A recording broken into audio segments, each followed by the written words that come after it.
ആളുകൾ എന്തുകൊണ്ടാണ് സിനിമ നന്നാവുന്നത്, അല്ലെങ്കിൽ എന്തുകൊണ്ടാണ് സിനിമയിൽ ജീവിതം തുടിച്ചേൽക്കുന്നത്? നമ്മൾ ജീവിതം കണ്ടിട്ടാണ് ഞാനും സീനും സിനിമ ഉണ്ടാക്കുന്നത്. പുസ്തകങ്ങളിൽ നിന്നുള്ള അനുഭവങ്ങൾ വായിച്ചിട്ടും അറിഞ്ഞിട്ടുമാണ് നമ്മൾ സങ്കല്പങ്ങൾ വിടരുന്നത്. അല്ലാതെ സിനിമ കണ്ടിട്ട് സിനിമ ഉണ്ടാക്കിയല്ല ചെയ്യുന്നത്. അപ്പം അതിൻ്റെ ഒരു അതുകൊണ്ടാണ് ഞാൻ ഇപ്പോഴും ശ്രീനിവാസനെ കാണാൻ പോകുന്നത്. ചില ദിവസം ഒന്നും സംസാരിക്കാതെ കിടക്കും. എന്നിട്ട് ഉച്ചയ്ക്ക് ഊണ് കഴിച്ചിട്ട് ഉറങ്ങാൻ കിടക്കുമ്പോൾ കുറ്റബോധം കൊണ്ട് ശ്രീനി പറയുന്നൊരു വാചകമുണ്ട്, നമ്മുടെ വർക്കിംഗ് മെത്തേഡേ ഒന്ന് വേറെ തന്നെ അല്ലേ കാര്യം ഒന്നും ചെയ്യുന്നില്ല.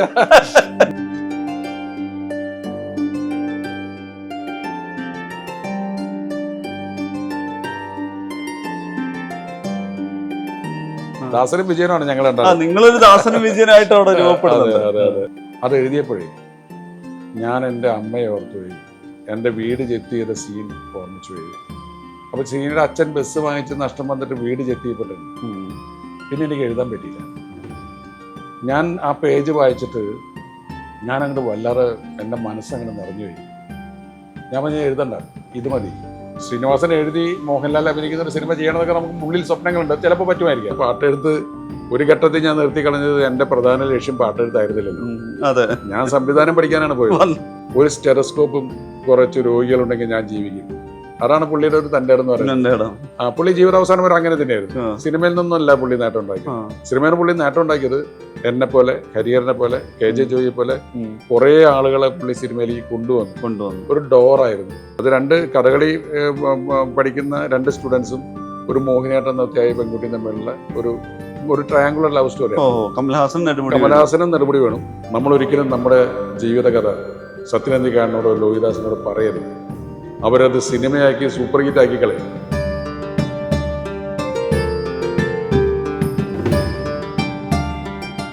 നമ്മൾ ഈ സംഭാഷണത്തിന്റെ അവസാന ഘട്ടത്തിലേക്ക് വരികയാണെങ്കിൽ, അന്തിക്കാട് നമ്മൾ ഇരിക്കുന്നു, നല്ല മഴ പെയ്യുന്നു. സത്യൻ സാറിന്റെ സിനിമാ ജീവിതത്തിലേക്ക് നോക്കിക്കഴിഞ്ഞാൽ, ഇപ്പൊ ഞാൻ ഏറ്റവും ഒടുവിൽ ശ്രീനിയേട്ടന്റെ ഇന്റർവ്യൂവിൽ പറഞ്ഞൊരു സാധനം കണക്ട് ചെയ്യാണ്. അപ്പൊ എപ്പോഴും ഈ ചിലപ്പോ നിർവചിക്കാൻ അപ്പുറത്തുള്ള ബന്ധങ്ങളായിരിക്കും വരുന്നത്. അത് ആത്മബന്ധം പ്രത്യേകിച്ച്. സത്യനന്ദിക്കാട് എന്ന് പറയുന്ന ഒരു ഫിലിം മേക്കറിനെ രൂപപ്പെടുത്തുന്നതിൽ ഈ പറയുന്ന ആത്മബന്ധങ്ങൾ, അല്ലെങ്കിൽ ചുറ്റുമുള്ള മനുഷ്യരുമായിട്ടുള്ള ഭയങ്കര തീവ്ര സൗഹൃദങ്ങൾ. ഇപ്പൊ സിനിമ എന്ന് പറയുമ്പോൾ പലപ്പോഴും അത് നമ്മളെപ്പോഴും പറയും, സിനിമയിലെ ബന്ധങ്ങൾ അങ്ങനെ ശാശ്വതം എന്നല്ല. ചിലപ്പോൾ ഒരു സിനിമ, ഒരു സെറ്റ് അവിടെ ഉണ്ടാവും, ചിലപ്പോൾ ഒരു ഗ്രൂപ്പ് ഫോട്ടോയിൽ അവസാനിക്കും, അടുത്ത സിനിമയാകുമ്പോൾ ആളുകൾ വേർതിരിഞ്ഞു പോകും. പക്ഷേ ഈ സിനിമയിൽ നോക്കുന്ന ഈ ഒരു 4 പതിറ്റാണ്ടിന് ഇപ്പുറത്തുള്ള ലൈഫ് നോക്കിക്കഴിഞ്ഞാൽ ഏറ്റവും തീവ്രതയുള്ള ബന്ധങ്ങൾ സിനിമയ്ക്ക് അകത്തും പുറത്തും ഉണ്ടാക്കിയിട്ടുണ്ടല്ലോ. അത് എത്രത്തോളം പ്രാധാന്യമുള്ളതാണ് ഈ പറയുന്ന ഒരു ഫിലിം മേക്കർ എന്നുള്ള രീതിയിലും സോഷ്യൽ ബീയിങ് എന്നുള്ള രീതിയിലും? എനിക്ക് തോന്നുന്നു അത് തന്നെയാണ് എൻ്റെ ശക്തി എന്നാണ്. കാരണം നമുക്ക് സിനിമ ചെയ്യുമ്പോൾ മാത്രമല്ലാത്ത സൗഹൃദത്തിൻ്റെ ഒരു ബലമുണ്ടല്ലോ. അത് എന്നെ മുന്നോട്ട് നയിക്കുന്ന ഏറ്റവും വലിയൊരു ശക്തി അത് തന്നെയാണ്.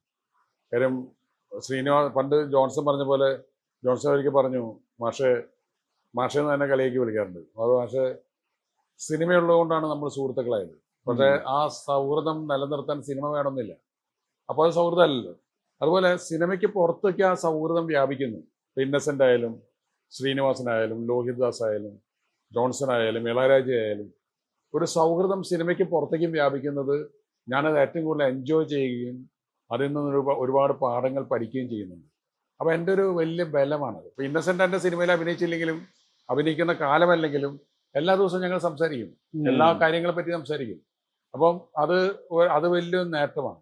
ഇപ്പം ഇളയരാജയുടെ കൂടെ 10 സിനിമകൾ ഒന്നിച്ച് വർക്ക് ചെയ്യാൻ സാധിച്ചു. എൻ്റെ വലിയ മഹാഭാഗ്യമാണ്. കാര്യം രാജസാറിൻ്റെ എക്സ്പീരിയൻസ്, രാജസാറ് അവിടെ സ്വന്തം നാട്ടിൽ ഏറ്റവും ദാരിദ്ര്യത്തിലുണ്ടായിരുന്ന കാലം, അതിനുശേഷമുള്ള പുള്ളിയുടെ ജീവിതത്തിലെ സംഗീത യാത്രകൾ, ഇതെല്ലാം പലപ്പോഴായിട്ട് ഈ 10 പടങ്ങൾക്കിടയിൽ പുള്ളി പറഞ്ഞു തന്നിട്ട് ഞാൻ കേൾക്കാറുണ്ട്.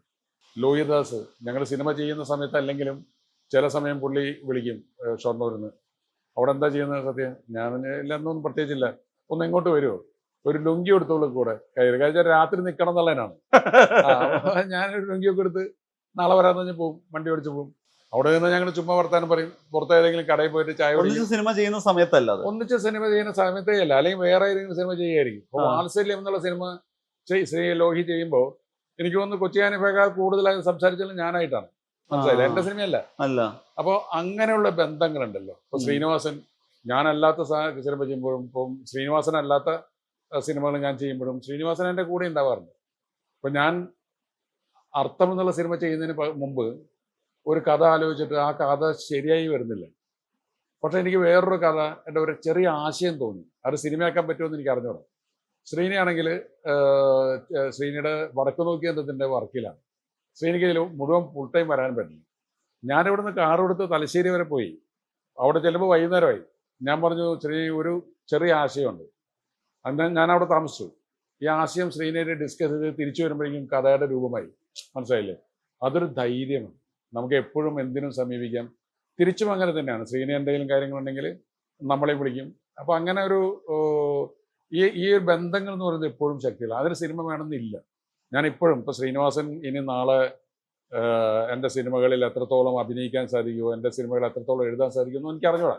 പക്ഷേ ശ്രീനിവാസൻ എഴുതി മോഹൻലാൽ അഭിനയിക്കുന്ന ഒരു സിനിമ ചെയ്യണമെന്നൊക്കെ നമുക്ക് ഉള്ളിൽ സ്വപ്നങ്ങളുണ്ട്. ചിലപ്പോൾ പറ്റുമായിരിക്കാം. ഇതിനൊന്നുമല്ല. അല്ലാതെ തന്നെ ഞാനിപ്പോഴും സമയം കിട്ടുമ്പോൾ ശ്രീനിവാസൻ്റെ വീട്ടിൽ ചെന്ന് ഒരു ഫുൾ ഡേ ഇരിക്കും. തിരിച്ചു വരുമ്പോഴേക്കും ഞാനൊന്ന് ചാർജറായിട്ടുണ്ട്. അത് ഭയങ്കരമായ ഒരു കാര്യമാണ്. പുതിയ തമാശകളുണ്ടാവും, പുതിയ പഴയ ഓർമ്മകൾ വീണ്ടും ഓർമ്മിപ്പിക്കും. അപ്പോൾ ഈ ബന്ധങ്ങൾ എനിക്ക് തോന്നുന്നത് നമുക്ക്, എനിക്കെന്നല്ല, എല്ലാ ഈ കലാരംഗത്ത് നിൽക്കുന്നവർക്കെല്ലാം ശക്തിയായിട്ട് തോന്നാറുണ്ട്. സിനിമ ചെയ്യുമ്പോൾ നമ്മൾ പറയില്ലേ, സിനിമ എന്ന് പറയുന്നത് സിനിമ ചെയ്യുന്ന സമയത്തല്ല, നേരത്തെ പറഞ്ഞ പോലെ. അതെ, അതല്ലാത്ത ഒരു മനുഷ്യന് എന്തെങ്കിലുമൊക്കെ ഗുണങ്ങൾ ഉണ്ടാവണ്ടേ. അത് ചിലപ്പോൾ സൗഹൃദത്തിൽ നിന്നും ആഴമുള്ള ബന്ധങ്ങളിൽ നിന്ന്, അവരുടെ അനുഭവങ്ങളിൽ നിന്ന് ഇതൊക്കെ സംഭരിച്ചു വയ്ക്കലാണ് ഈ ഇടവേളകളിൽ ചെയ്യുന്നത്. നേരത്തെ സാറിന്റെ പറഞ്ഞതിൽ ഈ എഴുതാതിരിക്കുന്ന സമയത്ത് ഒരു സിനിമയ്ക്ക് വേണ്ടി അല്ലാതെ പോലും സത്യനന്ദിക്കാടും ശ്രീനിവാസനും ഷൊർണൂർ ഒരു ഗസ്റ്റ് ഹൗസിൽ ഒരു മാസം വായനയും ചർച്ചകളുമായിട്ട് പുതിയൊരു സിനിമയ്ക്ക് വേണ്ടി അല്ലാതെ തന്നെ ഇരുന്നിരുന്നു അല്ലേ? അതെ അതെ അതെ. അത് എന്താ പറയുക, നമുക്ക് നമ്മളെ തിരിച്ചറിയുന്ന ചില സമയമാണ്. ഒരിക്കൽ ശ്രീനി പറഞ്ഞു, ഞങ്ങൾ ഒന്നിച്ച് പടങ്ങൾ ചെയ്തുകൊണ്ടിരിക്കുമ്പോൾ നമുക്ക് പെട്ടെന്ന് നമ്മൾ ശൂന്യരായി പോകുന്നു. നമ്മൾ നിന്നോടത്ത് തന്നെ നിൽക്കുന്നു. നമ്മൾ വളരുന്നില്ല. നമ്മളെല്ലാം ഒരേപോലെ ചിന്തിക്കുന്നു. അതിൻ്റെ പ്രധാന കാരണം നമ്മൾ വായിക്കുന്നില്ല, കാര്യമായിട്ടുള്ള വായന. വളരെ പത്രം വായിക്കുകയും ആനുകാലിക പ്രസിദ്ധീകരണങ്ങൾ വായിക്കുകയും മാത്രമാണ്. അവ എന്താണ് അതിൻ്റെ മറുമരുന്ന് എന്താണ്? അപ്പോൾ ശ്രീനി പറഞ്ഞാൽ നമുക്ക് എവിടെയെങ്കിലും പോവാം. അങ്ങനെ ഞാൻ പറഞ്ഞു എവിടെയെങ്കിലും എന്ന് വെച്ചാൽ നമുക്ക് വിളിച്ചാൽ എത്താവുന്ന ദൂരത്ത് വേണം. ഞാൻ പറഞ്ഞു ഷൊർണൂർ ഗസ്റ്റ് ഹൗസിൽ താമസിക്കാം, വലിയ പ്രശ്നമൊന്നുമില്ല. അവിടെ എല്ലാ വലിയ ഗ്ലാമറസ് സിനിമക്കാർ വരുന്ന സ്ഥലമല്ല. ഷൊർണൂർ ഗസ്റ്റ് ഹൗസിലാകുമ്പോൾ ചെറിയ വാടകയെ വേണ്ടു, ഭക്ഷണത്തിന് അധികം പൈസ ഇല്ല, നമ്മൾ സ്വന്തമാണല്ലോ.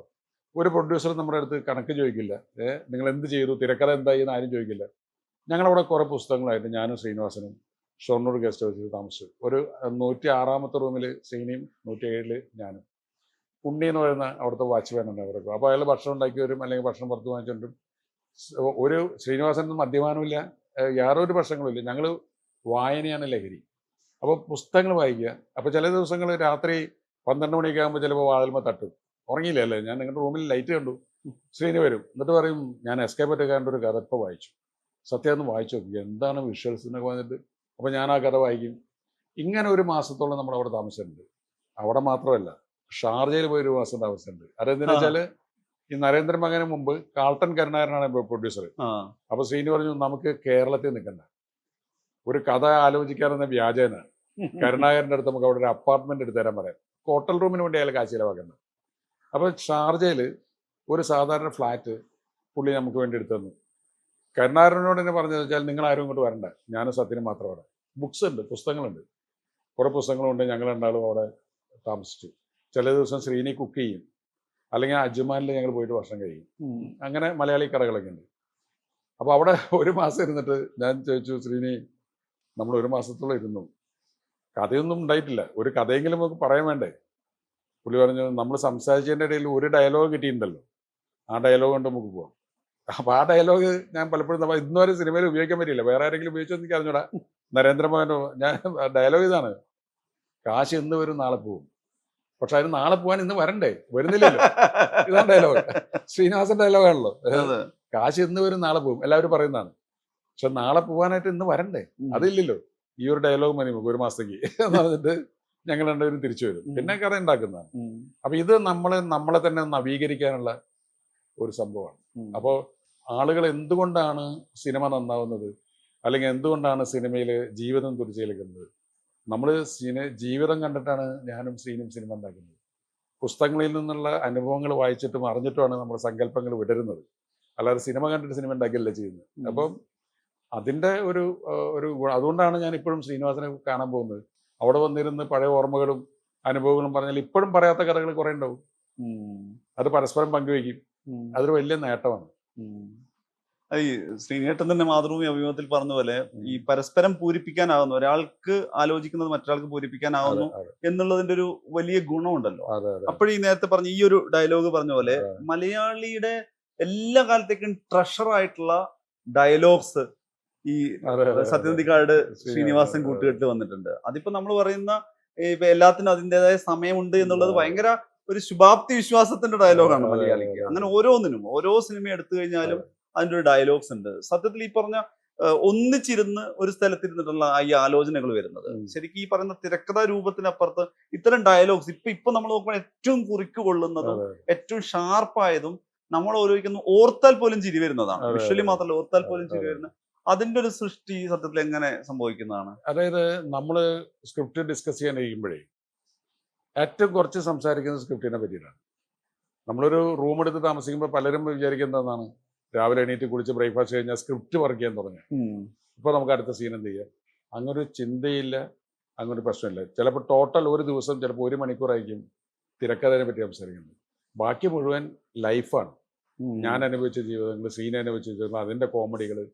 ചില ദിവസം ഒന്നും സംസാരിക്കാതെ കിടക്കും. എന്നിട്ട് ഉച്ചയ്ക്ക് ഊണ് കഴിച്ചിട്ട് ഉറങ്ങാൻ കിടക്കുമ്പോൾ കുറ്റബോധം കൊണ്ട് ശ്രീനി പറയുന്നൊരു വാചകമുണ്ട്, നമ്മുടെ വർക്കിംഗ് മെത്തേഡേ ഒന്ന് വേറെ തന്നെ അല്ലേ എന്ന് പറയും. കാര്യം ഒന്നും ചെയ്യുന്നില്ല, നമ്മുടെ വർക്കിംഗ് മെത്തേഡേ ഒന്ന് വേറെ തന്നെ. അതേ ശ്രീനി, വർക്കിംഗ് മെത്തേഡ് ഒന്ന് തന്നെ ഞാനും പറയും. ദാസനും വിജയനാണ് ഞങ്ങൾ നിങ്ങളൊരു ദാസനും വിജയനായിട്ട് അവിടെ രൂപപ്പെടുന്നത്. അതെ അതെ. അപ്പോ അതിൻ്റെ ഇടയിൽ 1 മണിക്കൂറോ 2 മണിക്കൂറോ സംസാരിക്കുന്നത് മതി. അതൊരു വലിയ നിധിയാണ് നമുക്ക് സിനിമയ്ക്ക്. പെട്ടെന്ന് അതിൽ നിന്നായിരിക്കും ഒരു തോട്ട് വരുന്നത്, അതിൽ നിന്നായിരിക്കും ചിലപ്പോൾ നല്ല ഡയലോഗ്സ് വരുന്നത്. അപ്പോൾ ശ്രീനിയുടെ സ്വഭാവം വെച്ചാൽ അങ്ങനെ വരുന്ന ഡയലോഗുകളൊക്കെ സൈഡിൽ കുറിച്ച് വയ്ക്കും. ഒരു പേപ്പറിൻ്റെ ഓരോ സൈഡിൽ മാർജിനിലൊക്കെ ഇറങ്ങി കുറിച്ച് വയ്ക്കും. അതാണ് പിന്നെ എഴുതി വരുമ്പോൾ ഡയലോഗായിട്ട് മാറുന്നത്. അപ്പം ചില സമയങ്ങളൊക്കെ ശ്രീനിയുടെ ഞാൻ ഒരിക്കൽ പറഞ്ഞിട്ടുള്ള സംഭവമാണ്, സന്മനസ്സുള്ള സമാധാനം എന്നുള്ള സിനിമയിൽ അതിൻ്റെ ഈ വീട് ജപ്തി ചെയ്യുന്ന സീൻ എടുക്കണം. അവർ രാത്രി ഞാൻ ഷൂട്ടിങ്ങിന് പോയി, നാളെ കാലത്ത് എടുക്കണം, രാവിലെ അതിനെല്ലാം സജ്ജീകരണമാക്കിയിട്ട് അന്ന് ശ്രീനിക്ക് ഷൂട്ടിംഗ് ഇല്ല. ഞാൻ ശ്രീനി ആ സീൻ എഴുതണം, വലിയ സീനായിരിക്കണം. കാര്യം വീട് ജപ്തിയിലും പിടിക്കലും സെന്റിമെന്റ്സും ഒക്കെ ഉണ്ടല്ലോ. ഞാൻ രാത്രി തിരിച്ചു വരുമ്പോൾ ശ്രീനി വെറുതെ ഇങ്ങനെ സിഗരറ്റും വെച്ചിരിക്കുകയാണ്. അപ്പോൾ ഞാൻ വെച്ചാൽ ഇവിടെ പേജ് എഴുതാൻ പറ്റിയില്ല. ഞാൻ എഴുതാൻ പറ്റിയില്ല, നാളെ കാലത്ത് ആ സീനിൽ ശ്രീനിവാസനില്ല, ഞാൻ എല്ലാം സെറ്റ് ചെയ്ത് കഴിഞ്ഞു. അതെന്താ ചെയ്യുക ശ്രീനി? അല്ല, ഞാനത് എഴുതി നോക്കി, അത് ശരിയായോ എന്ന് എനിക്ക് അറിഞ്ഞൂടാ.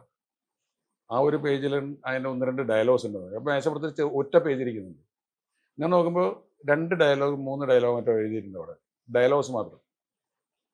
അപ്പോൾ എൻ്റെ അടുത്ത് പറഞ്ഞു, അത് എഴുതിയപ്പോഴേ ഞാൻ എൻ്റെ അമ്മയെ ഓർത്തു പോയി, എൻ്റെ വീട് ജപ്തി ചെയ്ത സീൻ ഓർമ്മിച്ചു പോയി. അപ്പോൾ ശ്രീനിയുടെ അച്ഛൻ ബസ് വാങ്ങിച്ച് നഷ്ടം വന്നിട്ട് വീട് ജപ്തി ചെയ്യപ്പെട്ടിട്ടുണ്ട്. പിന്നെ എനിക്ക് എഴുതാൻ പറ്റിയില്ല. ഞാൻ ആ പേജ് വായിച്ചിട്ട് ഞാൻ അങ്ങോട്ട് വല്ലാതെ എൻ്റെ മനസ്സങ്ങനെ നിറഞ്ഞുപോയി. ഞാൻ പറഞ്ഞ എഴുതണ്ട, ഇത് മതി, ഇതിലുണ്ട് സീൻ. അപ്പോൾ പുള്ളി ഒരു 3 ഡയലോഗ് എഴുതിയിട്ടുണ്ട്. ആ 3 ഡയലോഗ് എൻ്റെ പടത്തിലുണ്ട്. അതിൽ 3-4 ഡയലോഗേ ഉള്ളൂ. അതായത്, നമുക്ക് കടക്കാരും ഇല്ലാത്ത എവിടെയെങ്കിലും പോകാൻ മോനെ എന്ന് അമ്മ പറഞ്ഞത്, അത് എൻ്റെ അമ്മ എന്നോട് പറഞ്ഞതാണ് എന്ന് പറഞ്ഞു ശരി. അതാണ് സുകുമാരി ചേച്ചി മോഹൻലാലിനോട് പറയുന്നത്. ആ സീൻ ആ വാചകം എഴുതി കഴിഞ്ഞപ്പോൾ പിന്നെ എനിക്ക് എഴുതാൻ പറ്റിയില്ല. ആ സീൻ ഞാൻ പിറ്റേ ദിവസം ഫുൾ ഡേ ഷൂട്ട് ചെയ്തു. ശ്രീനി എഴുതിയ ഈ വാചകങ്ങൾ മാത്രമേ ഉള്ളൂ. കുഞ്ഞിക്കണ്ണൻ നായരോട് പറയുന്ന ഡയലോഗും, അതായത് പറമ്പ് കിളയ്ക്കാൻ വരുന്നവരോട് പറയണം അവിടെ കിളയ്ക്കരുതെന്ന്, അച്ഛന് അമ്മയും ദയിപ്പിച്ച സ്ഥലം തൊട്ട് വന്നിരിക്കാലോ. പിന്നെ ഈ അമ്മയുടെ ഡയലോഗ്, അങ്ങനെ 3 ഡയലോഗ്സ് ഉണ്ട്. ആ ഡയലോഗ്സ് മാത്രമാണ് എഴുതി വെച്ചിരിക്കുന്നത്, സീൻ എഴുതിയിട്ടില്ല. അപ്പം ഇത് അവനവൻ്റെ ജീവിതത്തിൽ നിന്ന്, അല്ലെങ്കിൽ അവനവൻ അറിഞ്ഞ ജീവിതത്തിൽ നിന്ന് റിയലായിട്ട് പകർത്തുന്നതാണ്. അപ്പോൾ അതാണ് നമ്മുടെ ഒരു സിനിമയുടെ ജീവൻ എന്ന് പറയുന്നത്. അത് എനിക്ക് ആ അർത്ഥത്തിൽ മനസ്സിലാക്കാൻ സാധിക്കുന്നു. പരസ്പരം പൂരിപ്പിക്കുക എന്ന് പറയുന്നതാണ്. ഈ 3-4 ഡയലോഗ്സ് എഴുതി ഒറ്റ പേപ്പർ കൊണ്ട് ഒരു ഫുൾ ഡേ ഷൂട്ട് ചെയ്യാനുള്ള സീൻ എൻ്റെ മനസ്സിൽ തെളിയാണ്. അത് ശ്രീനി എഴുതാൻ വിട്ടത് ഞാൻ പൂരിപ്പിക്കുകയാണ്. അതാണ്. ഈ ഹൃദയപൂർവ്വത്തിലേക്ക് വന്നു കഴിഞ്ഞാൽ പോലും ഇപ്പൊ ഈ ഞാൻ പറഞ്ഞത് നമ്മുടെ ചുറ്റുപാടുള്ള ജീവിതം കാഴ്ച, ഇപ്പം സത്യൻ സാർ ഇപ്പൊ ഇടപെടുന്ന ആളുകൾ, സംഗതികൾ കുറച്ചുകൂടി സിനിമയുമായി ബന്ധപ്പെട്ട ആളുകൾ തന്നെയായിരിക്കും. ഹൃദയപൂർവ്വം പോലത്തെ ഒരു കഥ അതിന്റെ തിരക്കഥ രൂപത്തിൽ ഇപ്പം ഉറപ്പായും സോനു ടീപ്പ് എന്ന് പറഞ്ഞ പുതിയ റൈറ്റർ അതിലേക്ക് എത്തിയിട്ടുണ്ട്. അഖിലിന്റെ ഇതാണ്. പുതിയൊരു ആലോചന വരുന്ന സമയത്ത് ആ. ഈ പറഞ്ഞ ലോഹിദാസിനെ പോലെ, ശ്രീനിവാസനെ പോലെ, രഘുനാഥ് ബെല്ലിരിയെ പോലെ അങ്ങനെ വളരെ ലെജൻഡറി ആയിട്ടുള്ള റൈറ്റേഴ്സിന്റെ കൊളാബറേഷൻ എന്ന് പറയുന്ന സാധനം ഇല്ലാതെ വരുന്നുണ്ടല്ലോ. അതെ അതെ അതെ. അത് ഏത് തരത്തിലാണ് മറികടക്കുന്നത്? അല്ല, മറികടക്കുന്നത് ഞാനത് സ്വയം ആ ജോലി ഞാൻ ഏറ്റെടുക്കുകയാണ്. അത് എൻ്റെ തന്നെ ഒരു കൃത്യമായിട്ട് ഏറ്റെടുക്കുകയാണ്. അപ്പോൾ സോനു ടി പി എന്ന് പറയുന്നത് വളരെ ബ്രില്യൻ്റ് ആയിട്ടുള്ള പുതിയ തോട്ട്സ് ഉള്ള ഒരു ചെറുപ്പക്കാരനാണ്. അപ്പോൾ സോനുമായിട്ട് ഡിസ്കസ് ചെയ്തിട്ട് സീനുകൾ രൂപാന്തരപ്പെടുകയും ഞങ്ങൾ ഒന്നിച്ചിരുന്ന് അതിന് രൂപം നൽകുകയും ചെയ്യുമ്പോൾ ഞാൻ എൻ്റെ മനസ്സിൽ ഈ ശ്രീനിവാസനും ലോഹിദാസും രഘുനാഥ് ബലേരിയും എല്ലാം ഉണ്ട്. അവരിതിനെ സമീപിക്കുന്നത് എങ്ങനെയായിരിക്കും എന്ന് ഞാൻ ചിന്തിക്കും. ഇത്തരം കാലത്തെ പരിചയം കൊണ്ട് നമുക്ക് അതിൻ്റെ ഗുണം കിട്ടും. അപ്പോൾ അതുപോലെ തന്നെ അഖിലിനായാലും അനൂപിനായാലും അവരൊക്കെ ഇതിൽ കോൺട്രിബ്യൂട്ട് ചെയ്തിട്ടുണ്ട്.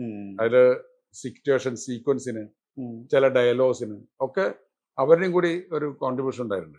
അപ്പോൾ ഞാനിപ്പോഴും ചിന്തിക്കുന്നത് അതുപോലെ നമുക്ക് ഡിപ്പെൻഡ് ചെയ്യാവുന്ന ഒരാള്, ഒരു സീനിയർ മാൻ ചിലപ്പോൾ ഉണ്ടാവില്ലായിരിക്കാം. പക്ഷെ അത് നമ്മുടെ ജോലിയാണ്. ആ ജോലി നമ്മൾ ഏറ്റെടുക്കുക എന്നുള്ളതാണ്. ഈ പാട്ടിന്റെ കാര്യം ചോദിക്കാതെ എന്തായാലും വിടാൻ പറ്റാത്ത ഒരു കാര്യമാണ്. ഇപ്പം സത്യനന്ദിക്കാട് എന്ന് പറയുന്ന ഗാനരചയിതാവിനെ ആയിരിക്കും ഒരുപക്ഷെ ഈ പറഞ്ഞ പ്രേക്ഷകർ റേഡിയോയിലൂടെയൊക്കെ കേട്ടിട്ടുള്ളൊരു സംഗതി ഉണ്ടല്ലോ. അങ്ങനെ ഒരു പാട്ടിൽ ഞാൻ പറഞ്ഞ എല്ലാ കാലത്തേക്കുള്ള പാട്ടുകളാണ് ഗാനരചയിതായിട്ടുള്ളത്. അതേസമയം തന്നെ ഗാന ചിത്രീകരണത്തിന്റെ കാര്യത്തില് ഗാനചിത്രീകരണം ഒരിക്കലും സിനിമയ്ക്ക് ഒരു എണ്ണം തികയ്ക്കാവുന്ന ഒന്നായിട്ട് സത്യനന്ദിക്കാട് ഒരു കാലത്തും ചെയ്തിട്ടില്ല. പാട്ടുകളുടെ കോമ്പോസിഷൻ മുതൽ ഗാന ചിത്രീകരണത്തിൽ വരെ ചിലപ്പോ സിനിമയുടെ ടോട്ടൽ ഇമോഷൻസ്, ഇപ്പൊ വൈശാഖ സന്ധ്യ എടുത്തു കഴിഞ്ഞാൽ അറിയാം അതിന്റെ ഒരു ഇമോഷൻസിന്റെ കാര്യമായിട്ടുണ്ട്. ടി പി ബാലഗോപാലിനെ എടുത്താൽ വരവേൽപ്പ് നോക്കിക്കഴിഞ്ഞാൽ നമുക്ക് അതിന്റെ എല്ലാം ബ്യൂട്ടിയും ആ പാട്ടിലേക്ക് ഉണ്ട്. നേരത്തെ ഈ കൈതപ്പുറത്തേക്ക് പരിചയപ്പെട്ട ഒരു മൊമെന്റ് പറഞ്ഞപ്പോൾ അത് ഡീറ്റെയിൽ ആയി പറഞ്ഞിട്ടുണ്ട്. ഗാന ചിത്രീകരണം എന്നുള്ളത് സത്യനന്ദിക്കാട് സിനിമകളുടെ കാര്യത്തിൽ കാണുമ്പോൾ അത് കഥയ്ക്കോ സിനിമയ്ക്കോ പുറത്തല്ല. അത് പിന്നീടും ഒരുപാട് പേരെ, ഇപ്പോ മഹേഷിന്റെ പ്രതികാരത്തെ കുറിച്ചൊക്കെ ആളുകൾ ഡിസ്കസ് ചെയ്യുമ്പോൾ സത്യനന്ദിക്കാട് സിനിമയിൽ ചെയ്തതുപോലെ ഗാന ചിത്രീകരണം സംഭവിച്ചു എന്ന് പറയുന്നു. അല്ലെങ്കിൽ ഒരു ഏറ്റവും നല്ലൊരു ഗാന ചിത്രീകരണത്തിന് കാര്യം പറയുമ്പോൾ അവിടെ സത്യനന്ദിക്കാട് മെൻഷൻ ചെയ്യപ്പെടുന്നുണ്ട്. ഈ പാട്ടുകളെ എങ്ങനെയാ ചെയ്യുന്നത്? ഇപ്പൊ ഇതിൽ ജസ്റ്റിൻ പ്രഭാകരൻ കൂടിയാണ്. അതെ അതെ. അല്ല, പാട്ടുകള് ഞാൻ ഈ കഥാഗതിക്ക് ഒരു മുന്നോട്ടുള്ളൊരു യാത്രയ്ക്ക് ഗുണം ചെയ്യുന്നെങ്കിലാണ് പാട്ടിന്റെ കൂടുതൽ ഉപയോഗമുള്ളൂ. അതല്ലാതെ നമുക്ക് കളർഫുൾ ആയിട്ടുള്ള പാട്ട് ഒരെണ്ണമൊക്കെ ചേർക്കാം, അത് വേറെ കാര്യം, അത് എൻജോയ്മെന്റ് ആണ്. അതല്ലെങ്കിൽ കഥാപാത്രങ്ങളുടെ ഇമോഷൻസ് കൂടി പാട്ടിലൂടെ നമുക്ക് പറയാൻ സാധിച്ചാൽ കുറേ സീനുകളിൽ ചെയ്ത പോലത്തെ ഗുണം കിട്ടും. ഒരു പാട്ടിൽ ഇപ്പോൾ വൈശാഖ സന്ധ്യ എന്നുള്ള പാട്ടിൽ ഇവർ തമ്മിലുള്ള ഒരു ലൈഫ് ഈ ദാസന്റെ ഉള്ളിലൂടെ ഒരു ഡ്രീമായിട്ട് വരുന്നതിൽ ഇവരുടെ പ്രണയത്തിന്റെ ഒരു ഗാഢമായ ഒരു വശം ഒറ്റ പാട്ടിലൂടെ നമുക്ക് കാണാം. കാരണം സിനിമയിൽ അങ്ങനെ ഒരു സിറ്റുവേഷൻ ഇല്ല. സിനിമയിൽ അങ്ങനെ ഒരു പ്രണയബന്ധവും ഇതിങ്ങനോട് ജീവിക്കാനുള്ള പ്രാരാബ്ദമില്ലാത്തൊരു ഭാഗമുള്ള ആ പാട്ടാണ്. അപ്പൊ അതുപോലെ ഓരോ സിനിമകളിലും ഞാൻ ചെയ്യാറുള്ളത് അത് സിനിമയുടെ സീനുകളുടെ ഭാഗമായിട്ട് അതിന്റെ പശ്ചാത്തലത്തിൽ പാട്ട് കൊടുക്കുകയാണ് ചെയ്യുന്നത്. മനസ്സിനക്കരയിൽ അങ്ങനെയുണ്ട്. അങ്ങനെ പല സിനിമകളിലും അങ്ങനെ നമ്മൾ സന്മനസ്സുള്ള സമാധാനത്തിലുണ്ട്. സന്മനസ്സുള്ള പാടിയിട്ട് തന്നെ തീർക്കുന്നുണ്ട്. അതെ അതെ. പഴമല്ലി, കണ്ണിന് പൊൻകണി എന്നുള്ളത്, അതൊക്കെ കണ്ണിന് പൊൻകണിയൊക്കെ സീൻസ് ആണ്. നമ്മൾ ആലോചിച്ചില്ല, കണ്ണിന് പൊൻകണി എന്നുള്ള ആ പാട്ട് നമ്മള് ഒരു പാട്ടായിട്ട് ഒരു ഗാർഡനിൽ ഷൂട്ട് ചെയ്യല്ല ചെയ്യുന്നത്. ഇവള് ബസ്സിൽ പോകുമ്പോ ബസ്സിൽ കയറി പാടും. ഇവള് ബസ് സ്റ്റോപ്പിൽ നിൽക്കുമ്പോ അവിടെ പിന്നാലെ ബസ് സ്റ്റോപ്പിൽ പാടും. അവളുടെ ഷോപ്പിങ്ങിന് പോയാൽ കടയിൽ മോഹൻലാൽ പാടും. അത് സീനുകളാണ് ശരിക്കും പറഞ്ഞത്. അപ്പൊ അങ്ങനെ കഥയുടെ പുരോഗതിക്ക് ഗുണം ചെയ്യുന്ന വിധത്തിൽ പാട്ടുകൾ ചെയ്യാന്നുള്ളതാണ് നമ്മുടെ ഏറ്റവും വലിയ, അത് ഈ സിനിമയിലുള്ള ഏറ്റവും വലിയ എനിക്ക് ഏറ്റവും കൂടുതൽ ഇഷ്ടം തോന്നിയത് ഈ ജോൺസണും ഇളയരാജയ്ക്കും ശേഷം എന്നെ ഏറ്റവും കൂടുതൽ ഇംപ്രസ് ചെയ്തൊരു മ്യൂസിക് ഡയറക്ടറാണ് ജസ്റ്റിൻ പ്രഭാകരൻ. ചെറുപ്പക്കാരനാണ്, പക്ഷെ അയാളുടെ ഉള്ളിൽ നല്ല മെലഡി ഉണ്ട്, അടിസ്ഥാനപരമായിട്ടുള്ള നല്ല സംഗീതമുണ്ട്, അതേസമയം മോഡേൺ ടെക്നോളജി ഉണ്ട്. ഇവരൊക്കെ ഇപ്പോഴത്തെ പുതിയ നമുക്ക് കേരളത്തിൽ തന്നെ നല്ല മ്യൂസിക് ഡയറക്ടേഴ്സ് യൂസ് ചെയ്യുന്ന പോലുള്ള നല്ലൊരു ബ്ലെൻഡാണ്. അപ്പോൾ റീ റെക്കോർഡിംഗ് ഒക്കെ ഞാൻ ബാക്ക്ഗ്രൗണ്ട് സ്കോർ ഒക്കെ നമുക്ക് സിനിമ കാണുമ്പോൾ മനസ്സിലാവും അതിന് സീനിനെ എലിവേറ്റ് ചെയ്തിട്ടുണ്ട്, ഭയങ്കരമായിട്ട് സീനിനെ ഉയർത്തിയിട്ടുണ്ട്. അപ്പോൾ അതൊരു വലിയ ഒരു നേട്ടമാണ്. ഞാൻ പറയുന്നത്, ഞാൻ എപ്പോഴും ഏറ്റവും നല്ല കലാകാരന്മാരുടെ കോൺട്രിബ്യൂഷൻ മുഴുവൻ എൻ്റെ സിനിമയിൽ വേണമെന്ന് ആഗ്രഹിക്കുന്ന ഒരാളാണ്. അതുകൊണ്ടാണ് പാട്ട് എഴുതിയിരുന്ന ഞാൻ പിന്നീട് പാട്ട് എഴുതി നിർത്തിയത് കൈതപ്പുറത്തിൻ്റെയും ഗിരീഷിൻ്റെയും ONV കുറുപ്പിൻ്റെയും ഒക്കെ രചനകളുടെ ഗുണം എനിക്കും കൂടി കിട്ടണമെന്ന് വിചാരിച്ചിട്ടാണ്. ഞാൻ എഴുതിയാൽ ചിലപ്പോൾ അതുപോലെ വന്നില്ലാതെ വരും. അതുപോലെ ഒരു നല്ല മ്യൂസിക് ഡയറക്ടറുടെ കോൺട്രിബ്യൂഷൻ എൻ്റെ സിനിമയ്ക്ക് ഉണ്ടാവണം. നന്നാവുന്നത് എൻ്റെ സിനിമയാണ്. പുതിയൊരു TP സോനു എന്ന് പറഞ്ഞ പുതിയൊരു റൈറ്ററുടെ തോട്ട്സ് എൻ്റെ സിനിമയ്ക്ക് ഗുണം ചെയ്യാണ്. അതല്ലാതെ ഞാനത് അതിനത് കളയേണ്ട കാര്യമില്ലല്ലോ. കാര്യം നന്നാവുമ്പോൾ അത് എൻ്റെ സിനിമ നന്നാവുന്നതാണ് അതിൻ്റെ അർത്ഥം. അപ്പം മാക്സിമം ഞാനത് സംഭരിക്കുന്നത്. അതുകൊണ്ടാണ് പാട്ടെഴുത്ത് ഒരു ഘട്ടത്തിൽ ഞാൻ നിർത്തി കളഞ്ഞത്. എൻ്റെ പ്രധാന ലക്ഷ്യം പാട്ടെഴുത്തായിരുന്നില്ലല്ലോ. അതെ, ഞാൻ സംവിധാനം പഠിക്കാനാണ് പോയത്. സംവിധായകനാവുകയാണ് ആത്യന്തികമായ ലക്ഷ്യം. ഇടയ്ക്ക് പാട്ടുകൾ എഴുതിയെന്നുള്ളതാണ്. പക്ഷെ അതിൽ വലിയൊരു ഗുണമുള്ള വെച്ചാൽ ഇപ്പോഴും രാവിലെ ചിലപ്പോൾ എൻ്റെ ഭാര്യ ഇവിടെ രാവിലെ റേഡിയോ വയ്ക്കും. എൻ്റെ പഴയ പാട്ടുകൾ പലപ്പോഴും ഞാനിപ്പോൾ കേൾക്കുന്നത് അതിൽ കൂടെയാണ്. പഴയ പാട്ടുകളൊക്കെ ഉണ്ടാവും. പിന്നെ അത് അങ്ങനെ ഒരു ഇതില് നിമ്മി ചേച്ചിയെ ഇത് ചെയ്തിട്ടാണ് എഴുതിയത് ഒരു നിമിഷം തരും. എൻ്റെ 21ാമത്തെ വയസ്സിൽ എഴുതിയ പാട്ടാണ്. ഞാനിപ്പോ അതിനെപ്പറ്റി പറയാത്തത് എൻ്റെ മക്കളും മക്കൾക്ക് മക്കളുമായിട്ടുണ്ട്. 21ാമത്തെ വയസ്സിലാണ് ആ പാട്ട് ഒരു നിമിഷം തരും എഴുതിയത്. അപ്പൊ ഞാൻ ഇപ്പൊ ആലോചിക്കുമ്പോ 21 വയസ്സുള്ള ഒരു പയ്യൻ അങ്ങനെ പാട്ട് എഴുതിയാല് ഞാനാണെങ്കിൽ സ്വീകരിക്കോ? എനിക്ക് ഡൗട്ട് തോന്നുന്നു. ഡോക്ടർ ബാലകൃഷ്ണൻ അന്ന് പറഞ്ഞ കാര്യമായിട്ട് സ്വീകരിച്ചില്ലേ? പിന്നെ വേറൊരു ഗാനരചയിതാവ് കൊണ്ടുള്ള ഏറ്റവും വലിയ ഒരു സന്തോഷം, രവീന്ദ്രൻ എന്ന ഒരു മഹാപ്രതിഭ പിന്നെ സംഗീതത്തിൽ വന്നു. രവീന്ദ്രൻ സംഗീതം ചെയ്ത ആദ്യത്തെ സിനിമ പാട്ട് ഞാൻ എഴുതിയതാണല്ലോ. താരകയും എഴുതിയ ചിത്ര ഇന്ത്യയുടെ വാനമ്പാടിയാണ് ഇപ്പോൾ. ഞാൻ ആദ്യത്തെ പാട്ട് രജനി പറയൂ എന്നുള്ള പാട്ട്, അല്ലെങ്കിൽ പ്രണയ വസന്തം എന്നുള്ള പാട്ട് ഞാൻ എങ്ങനെയാണ് എഴുതുമ്പോൾ ഞാൻ വിചാരിച്ചിട്ടില്ല ഈ കുട്ടി ഇന്ത്യയുടെ വാനമ്പാടിയാവും മാറുന്നുള്ളത്. അപ്പൊ ഇങ്ങനെ കുറെ ഭാഗ്യങ്ങൾ ഉണ്ടായി. അത് ദൈവം എന്നെ സഹായിക്കുന്നതാണ്. കാരണം ഞാൻ എഴുതിയില്ലെങ്കിൽ വേറെ ആളെ എഴുതിയിട്ടായാലും ഇവര് പാട്ടുകാരാവും, ഒരു സംഗീത സംവിധായകരാവും. പക്ഷെ ആ നേട്ടം എനിക്ക് കിട്ടിയെന്നുള്ളതാണ്. ഈ പാട്ടെഴുത്തിന്റെ വേറൊരു കാര്യമുണ്ടല്ലോ. ഇപ്പൊ ഈ പറഞ്ഞതുപോലെ രാവിലെ നമ്മൾ അറിയാതെ നമ്മുടെ അടുത്തേക്ക്, നമ്മൾ മറ്റേതെല്ലാം സെർച്ച് ചെയ്യുന്ന സമയത്ത് നമ്മുടെ അടുത്ത് വരുന്നതായിരിക്കും നമ്മുടെ സിനിമകള്. നമ്മൾ അങ്ങോട്ട് പോയി ഇതില്ലേ പാട്ട് നമ്മളെ തേടി വരുമല്ലോ. ഒരു കാർ സ്റ്റീരിയോയിൽ പ്ലേ ചെയ്താൽ നമ്മളെ പാട്ട് വരുന്ന സമയത്ത് അത് വേറെ തരം ആനന്ദം ഉണ്ടാകുന്ന ആനന്ദമാണ്. ചിലപ്പോൾ റേഡിയോയിൽ ഇപ്പോഴും ഇത്രയും കൂടുതൽ സിനിമകൾ ചെയ്തിട്ടും നമുക്ക് പോസ്റ്റേഴ്സിലും ഹോർഡിങ്സിലൊക്കെ നമ്മുടെ പേരുകൾ കണ്ടിട്ടും അതിനേക്കാളും വേറൊരു ആനന്ദം രാവിലെ ഗാനരചന സത്യനന്ദിക്കാട് പാടിയത് യേശുദാസ് എന്ന് കേൾക്കുമ്പോൾ ഉണ്ടാവുന്നുണ്ട്. അതായത് നമ്മുടെ മനസ്സിന്റെ ഉള്ളിൽ ഇപ്പോഴും ഒരു കുട്ടി ജീവിക്കുന്നുണ്ട്. ആ കുട്ടിക്ക് ആഹ്ലാദങ്ങളുണ്ട്, ആ കുട്ടിക്ക് കൗതുകങ്ങളുണ്ട്, അല്ലേ? അത് നഷ്ടപ്പെട്ടു പോയാൽ നമ്മളെ ഡ്രൈ ആയി പോയില്ലേ? ഈ തിരിച്ച് വീണ്ടും പറയുകയാണെങ്കിൽ ഞാൻ പറഞ്ഞില്ലേ, ഇപ്പം എനിക്കറിയാം കുറച്ചുകൂടി വൈകാരികമായ ഒരു സംഗതിയാണ്. എന്നാൽ പോലും ഇന്നസെന്റ് ഏട്ടൻ്റെ, ഞാൻ കരിയർ എന്നുള്ള രീതിയിലാണ്, ഇന്നസെന്റ് ഏട്ടൻ്റെ ആണെങ്കിൽ പോലും അതിൽ കരിയറിൽ ഭയങ്കര രസമുള്ള ക്യാരക്ടറാണ് കൊടുത്തേക്കുന്നത്. ഒരു നെഗറ്റീവ് ഷെയ്ഡിലുള്ള ക്യാരക്ടർ കൊടുത്തിട്ടുണ്ട്. അതേസമയം തന്നെ നമുക്ക് ഈ പറയുന്ന ഈ തലയാള മന്ത്രത്തിലെ പോലത്തെ ഒരു ക്യാരക്ടർ ഉണ്ട്, ഭയങ്കര ഫണ്ണി ആയിട്ടുള്ള. മറ്റേ ആ അടികിട്ടിയ സീനൊക്കെ ഭയങ്കര പ്രധാനപ്പെട്ട ഒരു സാധനമാണ്. ഈ എല്ലാത്തരം റേഞ്ചുള്ള ക്യാരക്ടേഴ്സും കൊടുത്തിട്ടുണ്ട്. അതായത് ഒരു ആക്ടർ എന്നുള്ള രീതിയിൽ ഒരു പക്ഷേ ഇന്നസെന്റ് സ്റ്റീരിയോ ടൈപ്പായി പോകാനുള്ള സാധ്യതയെ മറികടക്കുന്ന മുതലുള്ള ഒരു പെർഫോമൻസ് ഉപയോഗിച്ചിട്ടുണ്ട്. അതൊരു ആത്മബന്ധത്തിനൊപ്പം ആക്ടറിനെ തിരിച്ചറിഞ്ഞിട്ടുള്ള ഒരു യാത്ര കൂടിയായിരുന്നില്ലേ ഇന്നസെന്റ്? തീർച്ചയായിട്ടും. ഇന്നസെന്റ് എന്ന് പറയുന്നത് നമ്മളിപ്പോ നോക്കിയാൽ കാണാം, ഒരു സ്വന്തം വഴി വെട്ടി തുറന്ന നടനാണ് ഇന്നസെന്റ്, അല്ലേ? ഇന്നസെന്റിന്റെ സ്റ്റൈൽ ഓഫ് ആക്ടിങ് അതിന് മുമ്പും അതിന് ശേഷവും ഉണ്ടായിട്ടില്ല. അപ്പോ പുള്ളി മറ്റേ കുഞ്ഞുണ്ണി മാഷ പോലെയാണ്. എനിക്ക് ഇത്രയേ അറിയുള്ളൂ, എനിക്കറിയുന്നതാണ് ഞാൻ പ്രകടിപ്പിക്കുന്നത് എന്ന ഭാവം മാത്രമേ ഇന്നസെന്റിന് എപ്പോഴും ഉള്ളൂ.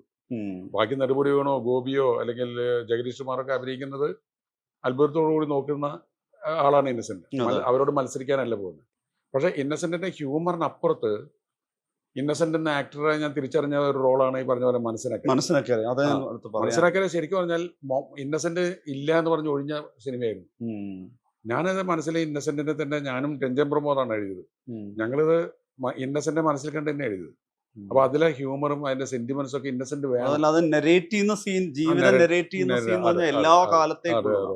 അപ്പൊ ഇന്നസെന്റ് ഫോണിലൂടെ പറഞ്ഞു ഞാനില്ല സത്യ. അപ്പൊ ഇന്നസെന്റ് മോനന്ന് ഒരു ട്രീറ്റ്മെന്റ് ഉണ്ട്, മറ്റേ ഒരു ബാക്ക് പെയിൻ ഉണ്ടായിട്ട്. അപ്പൊ ഞാൻ അതിനുവേണ്ടി മൈസൂർക്ക് പോവാണ്. ഞാൻ വരുമ്പോൾ 1 മാസമൊക്കെ കഴിയും, അതുകൊണ്ട് എന്നെ ഒഴിവാക്കണം, ഞാൻ നേരിട്ട് വന്ന് സംസാരിക്കാം. പക്ഷെ ഇന്നസെന്റിനെ അറിയാം, എനിക്കറിയാം ഇന്നസെന്റ് സ്നേഹത്തിന്റെ ഒരു കെട്ടിൽ വീണു പോകുന്ന ഒരാളാണ്. ഞാൻ മേക്കപ്പ് മാൻ പാണ്ഡ്യൻ്റെ അടുത്ത് പറഞ്ഞു, ഇന്നസെന്റ് വന്ന് എന്നോട് സംസാരിക്കും, നീ ആ സമയത്ത് ഇന്നസെന്റ് മേക്കപ്പ് ചെയ്തേക്കും, ഇന്നസെന്റ് തലയിൽ വിഗ്ഗൊക്കെ റെഡിയാക്കി വെച്ചോ. അപ്പൊ ഇന്നസെന്റ് അറിയുന്നില്ല. ഇന്നസെന്റ് വന്നിട്ട് വളരെ സീരിയസ് ആയിട്ട് എന്നോട് സംസാരിക്കുകയാണ്. കാര്യം മോന് ബാക്ക് പെയിൻ ഉണ്ട്, അവനവിടെ ഒരു ട്രീറ്റ്മെന്റ് ഉണ്ട്. ഇതിനിടയിൽ പാണ്ഡ്യൻ മേക്കപ്പ് ചെയ്യാൻ തുടങ്ങി. അതൊരു നിത്യമുള്ള ശീലമായതുകൊണ്ട് പുള്ളിക്ക് അത് പ്രത്യേകിച്ചൊന്നും തോന്നുന്നില്ല. പുള്ളി ഇരുന്ന് കൊടുക്കുന്നുണ്ട്. എന്നോട് സംസാരിച്ച് കഴിയുമ്പോഴേക്കും പുള്ളി മേക്കപ്പ് ചെയ്തു. ഞാൻ വിഗ്ഗും കൂടി വെക്കുന്നുണ്ട്. ഞാൻ പറഞ്ഞു, ഏതായാലും ഇന്ന് നിങ്ങൾ ഇവിടെ ഉണ്ടല്ലോ, ഇന്ന് വൈകുന്നേരം പൊക്കോ, എന്നിട്ട് സൗകര്യമുള്ള സമയത്ത് വന്ന് ഈ പടം തീർന്നു. നിങ്ങൾക്ക് സൗകര്യമുള്ള സമയം അല്ല, നിങ്ങൾ ബ്രേക്ക് ചെയ്യേണ്ടി വരും പടം, ഞാൻ ഷെഡ്യൂൾ ആയിക്കോളാം, നിങ്ങൾ അതിനെപ്പറ്റി ബോധർ ചെയ്യണ്ട. ഈ സീൻ ഇപ്പം അഭിനയിക്കും, അങ്ങനെ പിടിച്ച ആ ഒരു സീൻ അഭിനയിപ്പിച്ചു. പക്ഷേ ഒരാഴ്ചക്കുള്ളിൽ വീണ്ടും 2 പ്രാവശ്യം വന്നു. അങ്ങനെ വന്ന് ആ സിനിമ തീർത്തു. കാരണം ആ റോൾ ഇന്നസെന്റ് ചെയ്താലേ നന്നാവൂ എന്ന് എനിക്ക് തോന്നിയിരുന്നുണ്ട്. അതെ അതെ. അത് ഇന്നസെന്റിന്റെ ആക്ടറാണ്. പിന്നെ എത്ര സീരിയസ് കാര്യങ്ങളും പുള്ളി നർമ്മത്തിലൂടെ കൈകാര്യം ചെയ്യില്ലേ. നമ്മൾ വേറൊന്നും ആലോചിക്കുക, ഈ അഭിനയത്തിന് പുറത്ത് അമ്മ എന്ന് പറയുന്ന ഒരു സംഘടന 18 വർഷം വളരെ സ്ട്രോങ് ആയി കൊണ്ടുപോയ ഒരാളാണ് ഇന്നസെന്റ്. ഒരാളും അതിൻ്റെ ഒരു അപശബ്ദങ്ങൾ ഉണ്ടാക്കിയിട്ടില്ല. എല്ലായിടത്തും റെസ്പെക്റ്റബിൾ ആയി. വിമർശനങ്ങൾ ഉണ്ടാവും, അത് ആളുകൾ എപ്പോഴും വിമർശിക്കും. പക്ഷെ ഇന്നസെന്റ് എന്ന് പറയുന്ന ഒരു മേൽക്കൈ എന്നുണ്ടല്ലോ, ഇന്നസെന്റ് നമ്മൾ ചിന്തിക്കുന്നതിനൊക്കെ അപ്പുറത്തുള്ള ഒരു പ്രതിഭയാണ്. ഇന്നസെന്റിന്റെ ഒരു കാര്യം കൂടി പറയാം. അതായത് ഇന്നസെന്റ് ആദ്യമായിട്ട് എം പി ആയി കഴിഞ്ഞിട്ട് ഒരു 2 ആഴ്ച കഴിഞ്ഞപ്പോൾ എന്നെ വിളിച്ചിട്ട് പറഞ്ഞു, ഇവിടെ ഒരു ബ്രിഡ്ജിന്റെ ഉദ്ഘാടനം ഉണ്ട്, അപ്പോൾ എൻ്റെ വലിയൊരു ഫ്ലെക്സ് അവിടെ വെച്ചിരിക്കുന്നു. MP പുള്ളിയാണല്ലോ. ഞാൻ പറഞ്ഞു, അവൻ്റെ സംഘാടകരോട് പറഞ്ഞു, ആ ഫ്ലെക്സ് എടുത്ത് മാറ്റണം. അത് എനിക്ക് മുമ്പ് ഇവിടെ MP ആയിരുന്ന ധനപാലൻ്റെ ഫ്ലെക്സാണ് അവിടെ വയ്ക്കേണ്ടത്. കാര്യം അത് എൻ്റെ ശ്രമം മൂലം കൊണ്ട് വന്ന പാലമല്ല. അത് സാധാരണ പൊളിറ്റീഷ്യൻസ് പറയില്ല. ഇത് ഞാനല്ല, ഓപ്പോസിറ്റ് പാർട്ടിയിലെ ഒരു MP കൊണ്ടുവന്ന ഒരു പാലമാണത്. അതിന് എൻ്റെ ഫ്ലക്സ് വയ്ക്കാൻ പാടില്ല എന്ന് ഇന്നസെന്റ് പറഞ്ഞു. അപ്പോൾ ആ ഒരു സത്യസന്ധതയൊക്കെ നമുക്ക് പഠിക്കേണ്ടതാണ്. ഈ ക്യാരക്ടർ റോളിന്റെ ഭയങ്കര എക്സ്ട്രാ ഓർഡിനറി സാധനം പറയുകയാണെങ്കിൽ ഇപ്പൊ നമ്മുടെ ശ്രീധരന്റെ ഒന്നാം തരുമറിലെ ഒരു പാട്ടില് ഈ പിന്നെ ശ്രീധരന്റെ ഒരു സങ്കടം മനസ്സിലാക്കി മാമുക്കോയ അങ്ങനെ വിടിവിട്ട് പെർഫോം ചെയ്യുന്ന ഒരു സാധനം. ഇത് ഞാൻ പറയുന്നത് ഈ പറഞ്ഞ ഒരു ഭയങ്കര രസമായിട്ട്, അല്ലെങ്കിൽ ചിരി തുടച്ചു കളയുന്ന, അതായത് നമ്മളൊരു എന്താ പറയാ, ഒരു ഓവർ ദ ടോപ്പ് പെർഫോമൻസിൽ നിന്ന് ഒരു നടൻ ഒരു സിനിമയ്ക്ക് പുറത്തേക്ക് ആ ക്യാരക്ടറിനെ വളർത്തുക എന്ന് പറയുന്ന സാധനമല്ലോ. ഇതെല്ലാം ക്യാമറയ്ക്ക് പിന്നിൽ ബ്രീഫ് കൊടുത്ത് പെർഫോം ചെയ്ത് കണ്ട ഒരാൾ കൂടിയാണല്ലോ. എനിക്കറിയുന്ന ഇതെല്ലാം ആ പറയുന്ന സമയത്ത് അതൊരു ഒരു ഓക്കെ ടേക്കിൽ അവസാനിക്കുന്ന, അല്ലെങ്കിൽ വീണ്ടും ഫസ്റ്റ് ടേക്കിലൊക്കെ മാത്രമല്ല, അതൊക്കെ നമുക്ക് അങ്ങനെ പറഞ്ഞു കൊടുക്കാൻ പറ്റില്ല. ഇപ്പൊ മാമുക്കോയ എന്ന് പറയുന്ന ഒരു ഗ്രേറ്റ് ആക്ടർ, അതായത് ഇത്രയും സ്വാഭാവികമായിട്ട് അഭിനയിക്കുന്ന ആളുകൾ കുറവാണ്, മലയാളത്തിൽ തന്നെ കുറവാണ്. ഒരിക്കലും അഭിനയിക്കാനും തോന്നാത്ത വിധത്തിൽ അഭിനയിക്കുന്ന ഒരാളാണ്. ആ ക്യാരക്ടർ, ആ സീൻ പറഞ്ഞു കൊടുക്കുമ്പോൾ മാമുക്കോയെ സ്വന്തമായിട്ട് പ്രസന്റ് ചെയ്യണത്. ഈ ചിരി തുടച്ചു കളയുന്നത് ടേക്കിന് മുമ്പ് ഉണ്ണിയേട്ട എൻ്റെ അടുത്ത് പറഞ്ഞു, ഞാൻ ഈ ചിരി മായ്ച്ചു കളയട്ടെ.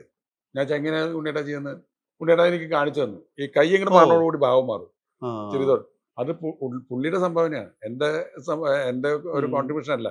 അത് ഞങ്ങൾ തമ്മിലുള്ള ഒരു വേവ് ലെങ്ത് ഉണ്ടല്ലോ, ഒരു ആക്ടറും ഒരു ഡയറക്ടറും തമ്മിലുള്ള ഒരു മാനസിക ഐക്യം, അതുകൊണ്ടുണ്ടാവുന്നതാണ്, അവരുടെ കഴിവാണ്. ഇതിനോടൊപ്പം ചോദിക്കുന്നത്, ഇപ്പൊ ഒരുപാട് പേര് ഇപ്പൊ പുതിയ തലമുറയിലെ ഫിലിം മേക്കേഴ്സ് പോലും മെൻഷൻ ചെയ്യുന്ന ഒരു പക്ഷേ ഇതിന്റെ ഒരു കാഴ്ചയിൽ ഉണ്ടാവാൻ സാധ്യതയുള്ളതുകൊണ്ട് പറയുന്നതാണ്, സത്യനന്ദിക്കാടിന്റെ സെറ്റ് എന്ന് പറയുമ്പോൾ എല്ലാവരും പറയുന്നത് സമ്പൂർണ്ണമായിട്ടൊരു സമാധാന അന്തരീക്ഷത്തിലുള്ള, അതേസമയം തന്നെ ഒരു വിശാലമായ സ്വാതന്ത്ര്യമുള്ള ഒരു മേഖല എന്നാണ്. ഒരു ആക്ടർക്ക് അയാളെ തുറന്നു വിട്ട പോലെ സ്ഥലത്താണ്. എന്നാൽ അതിന് കൃത്യമായൊരു മീറ്റർ ഉണ്ടാവും, ടൈമിംഗ് ഉണ്ടാവും, താളം ഉണ്ടാവും. ആ താളം ഉണ്ടാവും, പക്ഷെ അതൊരിക്കലും ഒരു നിയന്ത്രണമാവുന്നില്ല, ഒരു കയറിട്ട് പിടുത്താവുന്നില്ല എന്നുള്ളത്. എന്താണ് ഒരു ഇത്രയും ഈ പറയുന്ന 4 പതിറ്റാണ്ട് പിന്നിട്ടെടുത്തും ഈ സെറ്റിൽ സംഭവിക്കുന്ന മാജിക് ആണ് നമ്മൾ ഈ എല്ലാ കാലത്തും, അതായത് ഞാൻ മനസ്സിലാക്കുന്നത്, ഞാൻ ജനിച്ച വർഷത്തെ സിനിമ പോലും എനിക്കിപ്പോ ഇപ്പൊ ഓർത്തെടുത്ത് പറയാൻ പറ്റുന്നത് അന്ന് സംഭവിച്ച മാജിക് കൊണ്ടാണല്ലോ.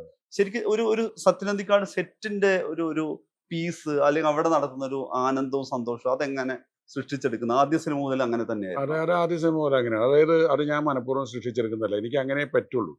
അതായത് സെറ്റിൽ വന്നു കഴിഞ്ഞാൽ ഒരു ഡയറക്ടറായിട്ട് മാറി നിൽക്കുക എന്ന ഒരു അവസ്ഥ എനിക്കില്ല. അത് എൻ്റെ കൂടെ വർക്ക് ചെയ്യുന്നവർക്കറിയാം. എല്ലാവരും തുല്യരാണെന്ന് വിചാരിക്കുന്ന ഒരാളാണ് ഞാൻ. അപ്പോൾ എല്ലാവർക്കും അവരുടേതായിട്ടുള്ള കോൺട്രിബ്യൂഷൻ സിനിമയ്ക്ക് ചെയ്യാനുണ്ട്. പക്ഷെ അത് നമ്മുടെ കൺട്രോളിലായിരിക്കണം. നമ്മുടെ മനസ്സിലൊരു ധാരണ ഉണ്ടാവും, ഒരു സീൻ എങ്ങനെയായിരിക്കണം, അതിൽ ആ സെറ്റിൽ എന്തൊക്കെ വേണം എന്നുള്ളത് സത്യമാണ്. പക്ഷേ സെറ്റിൽ വന്നു കഴിഞ്ഞാൽ ഓരോരുത്തർക്കും അവരുടേതായിട്ട് സ്പേസ് നമ്മൾ കൊടുക്കുകയാണ്. അവർക്ക് എന്തും പറയാം, എന്തും ചെയ്യാം എന്ന് വെച്ചിട്ട് ഒരിക്കലും ഒരാളും ഇന്നവരെ ധിക്കാരപൂർവ്വം പെരുമാറിയിട്ടുമില്ല. അപ്പോൾ നമ്മളൊരു വീട്ടിൽ നമ്മളൊക്കെ എങ്ങനെ പെരുമാറുന്നു ആ രീതിയിലാണ് സെറ്റിലുള്ളവരെല്ലാവരും, ലൈറ്റ് ബോയ്സ് അടക്കം, അല്ലെങ്കിൽ നമ്മുടെ ചായ കൊണ്ടുവരുന്നവരടക്കം അങ്ങനെയാണ് പെരുമാറുന്നത്. അതാണ് എനിക്കിഷ്ടം പ്രധാനമായിട്ടും. അല്ലാണ്ട് സെറ്റിൽ നമ്മൾ ഭരിക്കുക, മറ്റുള്ളവരെ ഷൗട്ട് ചെയ്യുക. നമുക്ക് മറ്റുള്ളവരെ ഷൗട്ട് ചെയ്യാൻ എന്താ അവകാശം? നമുക്ക് വേണ്ട കാര്യങ്ങൾ നമുക്ക് പറയാം. അത് പറയാൻ അയാൾ വൈകിയെങ്കിൽ അതിൻ്റെ കാരണം നമുക്ക് അന്വേഷിക്കാം. അയാളെ ഷൗട്ട് ചെയ്യാനൊന്നും നമുക്ക് അവകാശമില്ല. അവർ നമ്മളെ പോലുള്ള മനുഷ്യന്മാരാണ്. നമ്മൾ ഡയറക്ടർ ആയതുകൊണ്ട് അവർ കേൾക്കും, അത്രേ ഉള്ളൂ. അത് റെസ്പെക്ട് കൊണ്ടല്ല, ആ സ്ഥാനത്തിനോട് ബഹുമാനിച്ചിട്ടാണ്. അപ്പോൾ പിന്നെ ലൊക്കേഷനിൽ അനാവശ്യ ബഹളങ്ങളില്ലാതിരിക്കുക. ഞാൻ എൻ്റെ ചില ക്യാമറമാരോട് പറയും, നിങ്ങൾ ബഹളം കൂട്ടണ്ട, ആ വിവരം പറഞ്ഞാൽ മതിയല്ലോ. ചിലപ്പോൾ പറയും അങ്ങനെ ലൈറ്റ്. ഞാൻ സമയം ഇഷ്ടം പോലെ ഉണ്ട്, എന്തിനാണ് വെറുതെ ബഹളം വരുന്നത്, അവർ ചെയ്യട്ടെ എന്ന് പറയും. അപ്പോൾ എന്താ വെച്ചാൽ അവർക്കൊക്കെ വലിയ സന്തോഷമാണ് അത്. പിന്നെ ഞാൻ അവരെ ഒരിക്കലും ഓവർ സ്റ്റേയും ചെയ്യിപ്പിക്കില്ല. അത്യാവശ്യം ഉണ്ടെങ്കിൽ മാത്രമേ രാത്രി 9:30 ശേഷം വർക്ക് ചെയ്യുള്ളൂ. രാത്രി 9:30 ശേഷം ഉറങ്ങാനുള്ള സമയമാണ്. അപ്പോൾ നമുക്ക് 9:30 പാക്കപ്പ് ചെയ്താൽ തന്നെ 11 മണിയാകും അവർ തിരിച്ച് റൂമിലെത്തുമ്പോൾ. അപ്പോൾ നമ്മളങ്ങനെ നൈറ്റ് ഓവർനൈറ്റ് വർക്ക് ചെയ്ത് ചില ദിവസം രാത്രി മുഴുവൻ വർക്ക് ചെയ്യുന്ന ദിവസങ്ങളിൽ പകൽ ഷൂട്ടിംഗ് വയ്ക്കില്ല. അപ്പം ഇങ്ങനെ കുറേ സൗകര്യങ്ങൾ കിട്ടുന്നതുകൊണ്ട് ഇവർക്കൊക്കെ എൻ്റെ സെറ്റിൽ വർക്ക് ചെയ്യാൻ ഇഷ്ടമാണ്. സന്തോഷത്തോടെ വന്ന് സന്തോഷത്തോടെ അതെ, അതാണ് കുറച്ച് സങ്കടത്തോടെയും തിരിച്ചു വന്ന സ്ഥലമാണ്. തീർന്നല്ലോ എന്നുള്ള സങ്കടമാണ് പലപ്പോഴും. നാളെ തീരുമല്ലേ എന്ന് ചോദിക്കുന്നവരുണ്ട്. ഒന്ന് തീർന്നു കിട്ടിയാൽ മതി എന്ന് വിചാരിക്കുന്നവരാണ് പലപ്പോഴും, അല്ലേ? നാളെ നമ്മുടെ ഷൂട്ടിംഗ് നാളെ തീരുമല്ലേ, അടുത്ത എപ്പോഴും തുടങ്ങുക എന്ന് ചോദിക്കുന്ന ആൾക്കാരുണ്ട്. അപ്പോൾ അത് ഒരു അന്തരീക്ഷം നമ്മൾ ബിൽഡ് ചെയ്യുന്നതാണ്. നമുക്ക് ബിൽഡ് ചെയ്യാൻ വെച്ചാൽ അത് ആർട്ടിഫിഷ്യലായിട്ട് പറ്റൂല. നമ്മൾ ശരിക്കും അവരെ സ്നേഹിക്കുന്നു, അവർ നമ്മളെ സ്നേഹിക്കുന്നു. ആ കൂടിച്ചേരലുകൾക്ക് യോജിക്കാത്തവർ എൻ്റെ പടത്തിൽ ഉണ്ടാവില്ല. അവരെ ഞാൻ ഒഴിവാക്കാറാണ്. പക്ഷെ പുറത്ത് നിൽക്കുന്നവർ ഇപ്പോഴും നല്ല ആളുകളുണ്ട്. എനിക്ക് മുഴുവൻ യൂസ് ചെയ്യാൻ പറ്റില്ലല്ലോ. ഒരു സിനിമയിൽ എത്ര പേരെ ഉൾപ്പെടുത്താൻ പറ്റും? അപ്പോൾ അതിൻ്റെ ഒരു അന്തരീക്ഷം അങ്ങനെ ഉണ്ടായി പോകുന്നത്. അത് ഞാൻ കുറുക്കൻ്റെ കല്യാണം മുതൽ അങ്ങനെയാണ്, ഫസ്റ്റ് പടം തൊട്ട് അങ്ങനെയാണ്. കാര്യം അവിടെ ഒരു ഡോക്ടർ ബാലകൃഷ്ണന്റെ ഒരു ഇൻഫ്ലുവൻസ്. ഡോക്ടർ ബാലകൃഷ്ണൻ ഓൾമോസ്റ്റ് അങ്ങനെയായിരുന്നു. ഡോക്ടർ ബാലകൃഷ്ണൻ എല്ലാവരും. ഡോക്ടർ ബാലകൃഷ്ണൻ മധുരം തിരുമധുരം എന്ന് പറഞ്ഞ സിനിമ ഡയറക്റ്റ് ചെയ്യുമ്പോൾ എനിക്ക് ഓർമ്മയുണ്ട്. ആലുവയിലാണ് ഷൂട്ട് ചെയ്തത്. ഡോക്ടർ ഡയറക്റ്റ് ചെയ്തത്, ഞാനൊക്കെ അസിസ്റ്റന്റ് ആയിരുന്നു. ചന്ദ്രകുമാറൊക്കെ ഉണ്ട്. ചില ദിവസം പുള്ളിനെ പ്രൊഡ്യൂസർ, ആരോടും കണക്ക് വയ്ക്കേണ്ട കാര്യമില്ല, പുള്ളിനെ ഡിസ്ട്രിബ്യൂട്ടർ, മനസ്സിലായില്ലേ? അപ്പോൾ ഒരു 6 മണിയാകുമ്പോൾ 5 മണിയാകുമ്പോൾ പറയും, നമുക്കിന്ന് നിർത്തിയാലോ, നമുക്ക് നാളെ തുടങ്ങിയാലോ. നിർത്താം, പുള്ളി തീരുമാനിച്ചു കഴിഞ്ഞാലല്ലേ. പിന്നെ എല്ലാവരും ആലുവ പുഴയിൽ കുളിക്കലാണ്. ആലുവയിൽ അപ്പോൾ ചെറിയ ചൂടുണ്ടാവും വെള്ളത്തിൽ. ഡോക്ടർ അടക്കം, അസിസ്റ്റൻസ് അടക്കം, ആർട്ടിസ്റ്റുകളടക്കം അവിടെ കുളിച്ച് വർത്താനം പറഞ്ഞ് തമാശ പറഞ്ഞ്. അത് എനിക്ക് തോന്നുന്നു ചിലപ്പോൾ ഡോക്ടർ ബാലകൃഷ്ണന്റെ ആ ഒരു രീതിയിൽ നിന്ന് കിട്ടിയതായിരിക്കാം. അതൊരു ഒരു ചിട്ടയും ഒരു അച്ചടക്കം കൂടിയാണ്. അതെ അതെ അതെ അതെ അതെ അതെ. ഡോക്ടറെ ഒരു വല്ലാത്ത, ഞാൻ ചെന്ന് പെട്ട ഒരു സ്ഥലത്തിന്റെ ഗുണമാണ് ഡോക്ടർ ബാലകൃഷ്ണൻ. ശരിക്കും പറഞ്ഞാൽ അപാരമായ റൈറ്ററാണ്, അപാരമായ ഹ്യൂമർ സെൻസ് ആണ്. ഇന്നത്തെ പോലെ മീഡിയ ഒന്നും ഉണ്ടായിരുന്നില്ലാത്തതുകൊണ്ട് അതാരും അറിയുന്നില്ല, അധികം പേരും പറയുന്നില്ല. ഇപ്പൊ ജീവിച്ചിരിക്കുന്നവരെ എനിക്കും ഹരിഹരനും മാത്രമേ ഡോക്ടറെ പറ്റി കൂടുതൽ അറിയുള്ളൂ. ഡോക്ടർ അത്ഭുതങ്ങൾ ഉണ്ടാക്കിയിട്ടുള്ള ഒരാളാണ്, മനസ്സിലായില്ല. ഇപ്പം ഞാൻ ശ്രീനിവാസനോട് പറയും, ശ്രീനിവാസന് ഭയങ്കര ഇഷ്ടമാണ് ഡോക്ടർ. ശ്രീനിവാസനെ പോലെ ഉള്ള ഒരു പ്രതിഭയാണ് ഡോക്ടർ ബാലകൃഷ്ണൻ. ഏത് സാഹചര്യങ്ങളെയും പുള്ളി ഹ്യൂമറിലൂടെ കാണും, അതിനെ മറികടക്കും. അത്യാഗ്രഹങ്ങളില്ല. ഡോക്ടർ ഒരിക്കൽ അതെല്ലാം ഒരുപക്ഷെ ജീവിതത്തിൽ കുറെ സ്വാധീനങ്ങൾ. അതെ, ഡോക്ടർ ഒരിക്കൽ ഏതോ ഒരു ഫിലിം മേക്കറായിട്ട് നാനയിലൂടെ ഒരു വലിയ യുദ്ധം ഉണ്ടായിരുന്നു. ഡോക്ടറെ ഒരാൾ കുറ്റം പറഞ്ഞു. അപ്പോൾ ഡോക്ടർ ഒറ്റ മറുപടി എഴുതുള്ളൂ, സിനിമ എനിക്ക് ഉപജീവന മാർഗമല്ല, ഒരു സ്റ്റെറോസ്കോപ്പും കുറച്ച് രോഗികളുണ്ടെങ്കിൽ ഞാൻ ജീവിക്കും. അതാണ് പുള്ളിയുടെ ഒരു തൻ്റെ എന്ന് പറയുന്നത്. പുള്ളി ജീവിതാവസാനം വരെ അങ്ങനെ തന്നെയായിരുന്നു. സിനിമയിൽ നിന്നല്ല പുള്ളി നേട്ടം ഉണ്ടാക്കിയത്. സിനിമയിൽ പുള്ളി നേട്ടം ഉണ്ടാക്കിയത് എന്നെ പോലെ, ഹരിഹരനെ പോലെ, KJ ജോയിയെ പോലെ കുറെ ആളുകളെ പുള്ളി സിനിമയിലേക്ക് കൊണ്ടുവന്നു. ഒരു ഡോറായിരുന്നു അന്നത്തെ കാലത്ത്, ഒരു വലിയ വാതിലായിരുന്നു. ഇപ്പം കുതിരവട്ടം പപ്പു, മാളരവിന്ദൻ, ഇവർക്കൊക്കെ നല്ല സ്പേസ് കൊടുത്തിട്ട്. അപ്പോൾ ഡോക്ടർ അങ്ങനെ തന്നെയാണ് നിന്നത്. ഒരു സ്റ്റെറോസ്കോപ്പും കുറച്ച് രോഗികളുണ്ടെങ്കിൽ ഞാൻ ജീവിക്കുന്നു പറഞ്ഞ ഗുരുവിന്റെ സെഷനാണ് ഞാൻ. അത് വേറെ ഉണ്ടല്ലോ. ഇപ്പം സത്യൻ സാറിനെ പോലെ ഇപ്പൊ ഞാൻ മദിരാശിയിൽ പോയി സിനിമയുടെ ഒരു പരിശീലന കളരിയിൽ നിന്ന് വരികയാണ്. ഇപ്പൊ പ്രേം നസീറൊക്കെ വാഴുന്ന ഒരു സമയത്താണ് സിനിമയുടെ തുടക്കം ഉണ്ടാകുന്നത്. നമ്മളിപ്പോൾ ആലോചിക്കുമ്പോൾ 2025 ആലോചിക്കുമ്പോൾ ഒരു മലയാള സിനിമ എന്നുള്ളത് താരരഹിതമോ താരമായിട്ടുള്ള സിനിമ ഒരു 50 ദിവസത്തിന് അപ്പുറത്തേക്കാണ് അതിന്റെ ടോട്ടൽ ഷൂട്ടിംഗ്. പക്ഷെ ഈ ഫിലിം ക്യാനിനെ കുറിച്ച് ഭയങ്കര കൺസേൺ ഉള്ള, ഈ പറയുന്ന ഇന്നത്തെ ദൃശ്യ സാങ്കേതിക മുന്നേറ്റമൊന്നും ഇല്ലാത്ത കാലത്ത്, നമ്മൾ ഈ പറയുന്ന ഇന്ന് നമ്മൾ ഭയങ്കര ഗംഭീരമായിട്ട് എല്ലാ കാലത്തും കൊണ്ടാടപ്പെടുന്ന സിനിമ ഒരു 30 ദിവസത്തിൽ താഴെയോ 25 ദിവസമൊക്കെ അങ്ങനെ ചെയ്തെടുത്തിട്ടുള്ള ഒരു കാലം ഉണ്ടായല്ലോ. അതിന്റെ ഒരു കൃത്യത സത്യത്തിൽ എന്താ? ശരിക്കും പറഞ്ഞാൽ അത് ഇത്ര ദിവസം കൊണ്ട് തീരണം എന്ന് വിചാരിച്ചിട്ട് ചെയ്യുന്നതല്ല, അത്ര ദിവസം എടുക്കാറുള്ളൂ. പറഞ്ഞാൽ ഇപ്പോഴും വിശ്വസിക്കാൻ പ്രയാസം തോന്നും. 19 ദിവസമാണ് സന്മനസ്സുകളുടെ സമാധാന സിനിമ ഷൂട്ട് ചെയ്തിരിക്കുന്നത്. 19 days. ആലോചിച്ച് നോക്കൂ, ഇന്നൊരു സോങ്ങും ഒരു 2-3 സീക്വൻസ് എടുത്ത 19 ദിവസം കഴിഞ്ഞു. 21 ദിവസം കൊണ്ടാണ് വരവേൽപ്പ് എന്നുള്ള സിനിമ പൂർണ്ണമായിട്ട് എടുത്തത്. അതിൽ ഫൈറ്റ് പാട്ട് എല്ലാം. കാരണം അന്നത്തെ സാഹചര്യം എങ്ങനെയായിരുന്നു? ഒന്നാമത് കുറച്ച് പേരേ ഉള്ളൂ ക്രൂവില്. പിന്നെ കാരവനൊന്നുമില്ല. ഒരു 4-5 കാറുണ്ടാവും. എല്ലാവരും ലൊക്കേഷനിൽ ഒരേപോലെ വരുന്നവരാണ്. മനസ്സിലായില്ലേ? അപ്പം പിന്നെ സമയക്രമത്തിന്റെ ഒരു സമയക്രമം കാലത്ത് തന്നെ എല്ലാവരും കയറും. ഇപ്പം ഉം. വരവേൽപ്പിനെ സംബന്ധിച്ചിടത്തോളം രാവിലെ ആ ബസ് ഞങ്ങൾ വാങ്ങി സ്വന്തമായിട്ട്, ആ. പ്രൊഡ്യൂസർ വാങ്ങി. അപ്പോൾ ആ ബസ് അവിടെ ഇട്ടിട്ടുണ്ടാവും. അപ്പോൾ ബസ്സിനും ബസ് സ്റ്റോപ്പിലൊക്കെ ആയിരിക്കും സീന്. മോഹൻലാലടക്കം ഞങ്ങളടക്കം എല്ലാവരും ആ ബസ്സിലാണ് കയറുന്നത്. പലപ്പോഴും ഇന്നസെന്റ് ആണ് ആ ബസ് ഓടിച്ചിരുന്നത്. ആ, ഇന്നസെന്റ് ബസ് ഓടിക്കുന്നത് എനിക്ക് അറിയുന്ന അപ്പോഴാണ്. ഇന്നസെന്റ് വണ്ടി ഓടിക്കാൻ അറിയാം. അതെ ഈ ബസ് പുള്ളി ഓടിക്കുന്ന സീനുകളുണ്ടല്ലോ, അതെ അല്ലാതെ അത് CG ഒന്നും അല്ല. അതെ അതെ അപ്പൊ ഇന്നസെന്റ് തന്നെ ഓടിക്കും പലപ്പോഴും. ആ. ഞങ്ങളെല്ലാവരും ചിലപ്പോൾ ഒരു ആൾത്തറ കാണും. ആ. നമുക്കൊരു മിനിറ്റ് മറ്റേ സീൻ കൂടി എടുക്കാം. അപ്പൊ ആ സീനുള്ള ആർട്ടിസ്റ്റ് ഇതിലുണ്ട്. ശങ്കരാടിന്റെ ഇതില് ബസ്സാണ് കാരവൻ. ബസ്സാണ് കാരവൻ. അവിടെ വെച്ച് ഷൂട്ട് ചെയ്യും. ആ. എല്ലാ ദിവസവും രാവിലെ ഒരു സീൻ എടുത്തു കഴിഞ്ഞ ശേഷം മാത്രമാണ് ബ്രേക്ക്ഫാസ്റ്റിന് വേണ്ടി ബ്രേക്ക് ചെയ്യുന്നത്. ആ. ഒരു സീൻ എടുത്തു കഴിയും, നേരെ വിളിക്കുമ്പോഴേക്കും നമ്മൾ ലൊക്കേഷനിലെത്തും. അങ്ങനെയുള്ള ഒരു വർക്കാണ് അത്. അതിലും ഒരു സ്ട്രെയിനോ കഷ്ടപ്പാടോ ഒന്നും ഫീൽ ചെയ്യിപ്പിച്ചിട്ടില്ല. ഇത്ര ദിവസം സിനിമയുടെ ഒരു ലഹരി ആനന്ദം അതിനകത്തുണ്ട്. സിനിമയുടെ ലഹരി, സിനിമ തന്നെയാണ് ലഹരി. ഉം. അപ്പൊ 20-21 ദിവസമാകുമ്പോഴേക്കും പടം തീരുന്നു. ഉം. അതിൽ ശരിക്കും പറഞ്ഞാൽ ഫൈറ്റ് എടുക്കുന്ന ദിവസം സ്റ്റണ്ട് മാഷിക്ക് വരാൻ സാധിച്ചില്ല. ത്യാഗരാജ മാഷ് ഇല്ല, ഫൈറ്റ് എടുക്കണം. അന്നാണ് ഫൈറ്റേഴ്സൊക്കെ എത്തിക്കഴിഞ്ഞു. മാഷിക്ക് വരാൻ പറ്റിയില്ല. മാഷ് ലാലിനെ വിളിച്ചു പറഞ്ഞു, നീ എടുക്കടാ എന്ന് പറഞ്ഞു. മോഹൻലാലിൻ്റെ അടുത്ത് പറഞ്ഞു, ഞാൻ ചെയ്യട്ടെ. ഞാൻ പറഞ്ഞു, ലാല് ചെയ്യും. മോഹൻലാലാണെങ്കിലും ഫൈറ്റ് ഡയറക്റ്റ് ചെയ്തത് വരവേൽപ്പില്ല. വരവേൽപ്പില്. ആ. കാരണം ലാലിന് താല്പര്യമുള്ളതാണ്, ഈ ആ, അതെ, മാർഷൽ അതെ. ആർട്സ് ഒക്കെ താല്പര്യമുള്ള ഒരാളാണ്. അതെ അപ്പോൾ ലാല് പറഞ്ഞു, ത്യാഗരാജ മാഷ മനസ്സിൽ ധ്യാനിച്ചുകൊണ്ട് നമുക്ക് ചെയ്യാം. ത്യാഗരാജ മാഷ അസിസ്റ്റൻസ് ഉണ്ട്, അതെ. പക്ഷെ അതിലെ ഷോർട്സ് പ്ലാൻ ചെയ്തതും ആ ഫൈറ്റ് കൊറിയോഗ്രാഫി ചെയ്തത്. കൊറിയോഗ്രാഫി ചെയ്തതും മോഹൻലാലാണ്. ആ. അങ്ങനെ ഒരു കൂട്ടായ്മയാണ്. ഉം. മനസ്സിലായില്ലേ? വേണമെങ്കിൽ ലാല് ഹീറോ ആയിട്ട് മാറുന്ന പോലെ. അതെ അങ്ങനെ ആളുകൾ വരട്ടെ എന്ന് അതെ വെച്ചിട്ട്. അതെ അതെ. അങ്ങനെ ഒരു, അപ്പൊ അതുകൊണ്ടാണ് അത്രയും നേരത്തെ ഉം. സിനിമ ഷൂട്ട് ചെയ്തത്. ഇപ്പൊ നമ്മളൊക്കെ അതിൽ വളരെ പിന്നിലാണ്. ഉം. ചട്ടക്കാരി എന്ന് പറയുന്ന എവർഗ്രീൻ സിനിമ ഉം. ഉണ്ടല്ലോ, ശ്രീനിവാസൻ സാറ്. സേർബാബു സാറ്, ബാലു മഹേന്ദ്ര ഉം. കളറില് അതെ. ഇതല്ലേ. ചട്ടക്കാരി ബാലു മഹേന്ദ്ര എന്നോട് പറഞ്ഞാണ് 19 റോള് ഫിലിമിലാണ് ആ സിനിമ ഷൂട്ട് ചെയ്തിരിക്കുന്നത്. മുഴുവനായി ഷൂട്ട് ചെയ്തത്. അതെ, 19 റോൾ വെച്ചാൽ 19,000 അടി, ഉം. 14,000 അടി സിനിമ ഉണ്ടാവും. ഉം.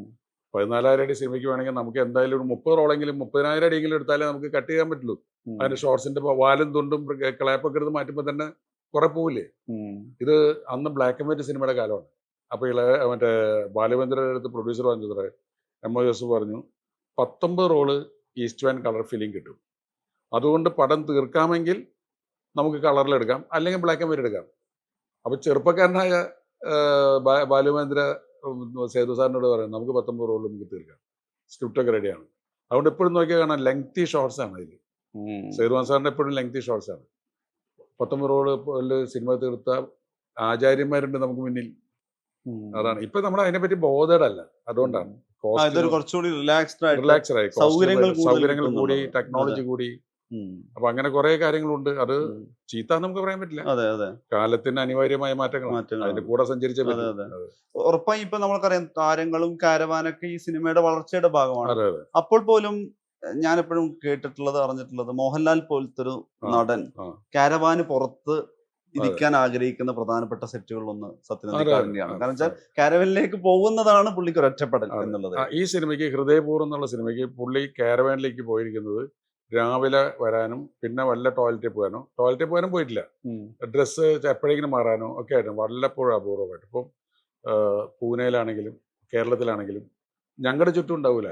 അപ്പോൾ ഒരു വീട്ടിലാണ് ഷൂട്ട് ചെയ്യുന്നതെങ്കിൽ ആ വീട്ടിലെ ടോയ്ലറ്റ് യൂസ് ചെയ്യും, ഉം. ആ വീട്ടിലെ ബെഡ് ഉണ്ടെങ്കിൽ അവിടെ കിടക്കും. മനസ്സിലായില്ല, പഴയ പോലെ. ഉം. കാരവനിൽ പുള്ളി പോകാറില്ല. ഉം. ഞാൻ കേട്ടിട്ടുണ്ട് രജനീകാന്തും അങ്ങനെയാണെന്ന് കേട്ടിട്ടുണ്ട്. ഞാൻ അറിയില്ല. ഉം. അത്യാവശ്യത്തിന് മാത്രമേ കാരവനിൽ പോവുള്ളൂ. ഉം. ബാക്കി ഈ സെറ്റിൽ ഇരിക്കുമ്പോൾ എന്താ ഗുണം എന്നറിയോ? ഈ സിനിമ അറിയാതെ തന്നെ അവരിലേക്ക് വീണ്ടും വീണ്ടും കയറിക്കൊണ്ടിരിക്കും.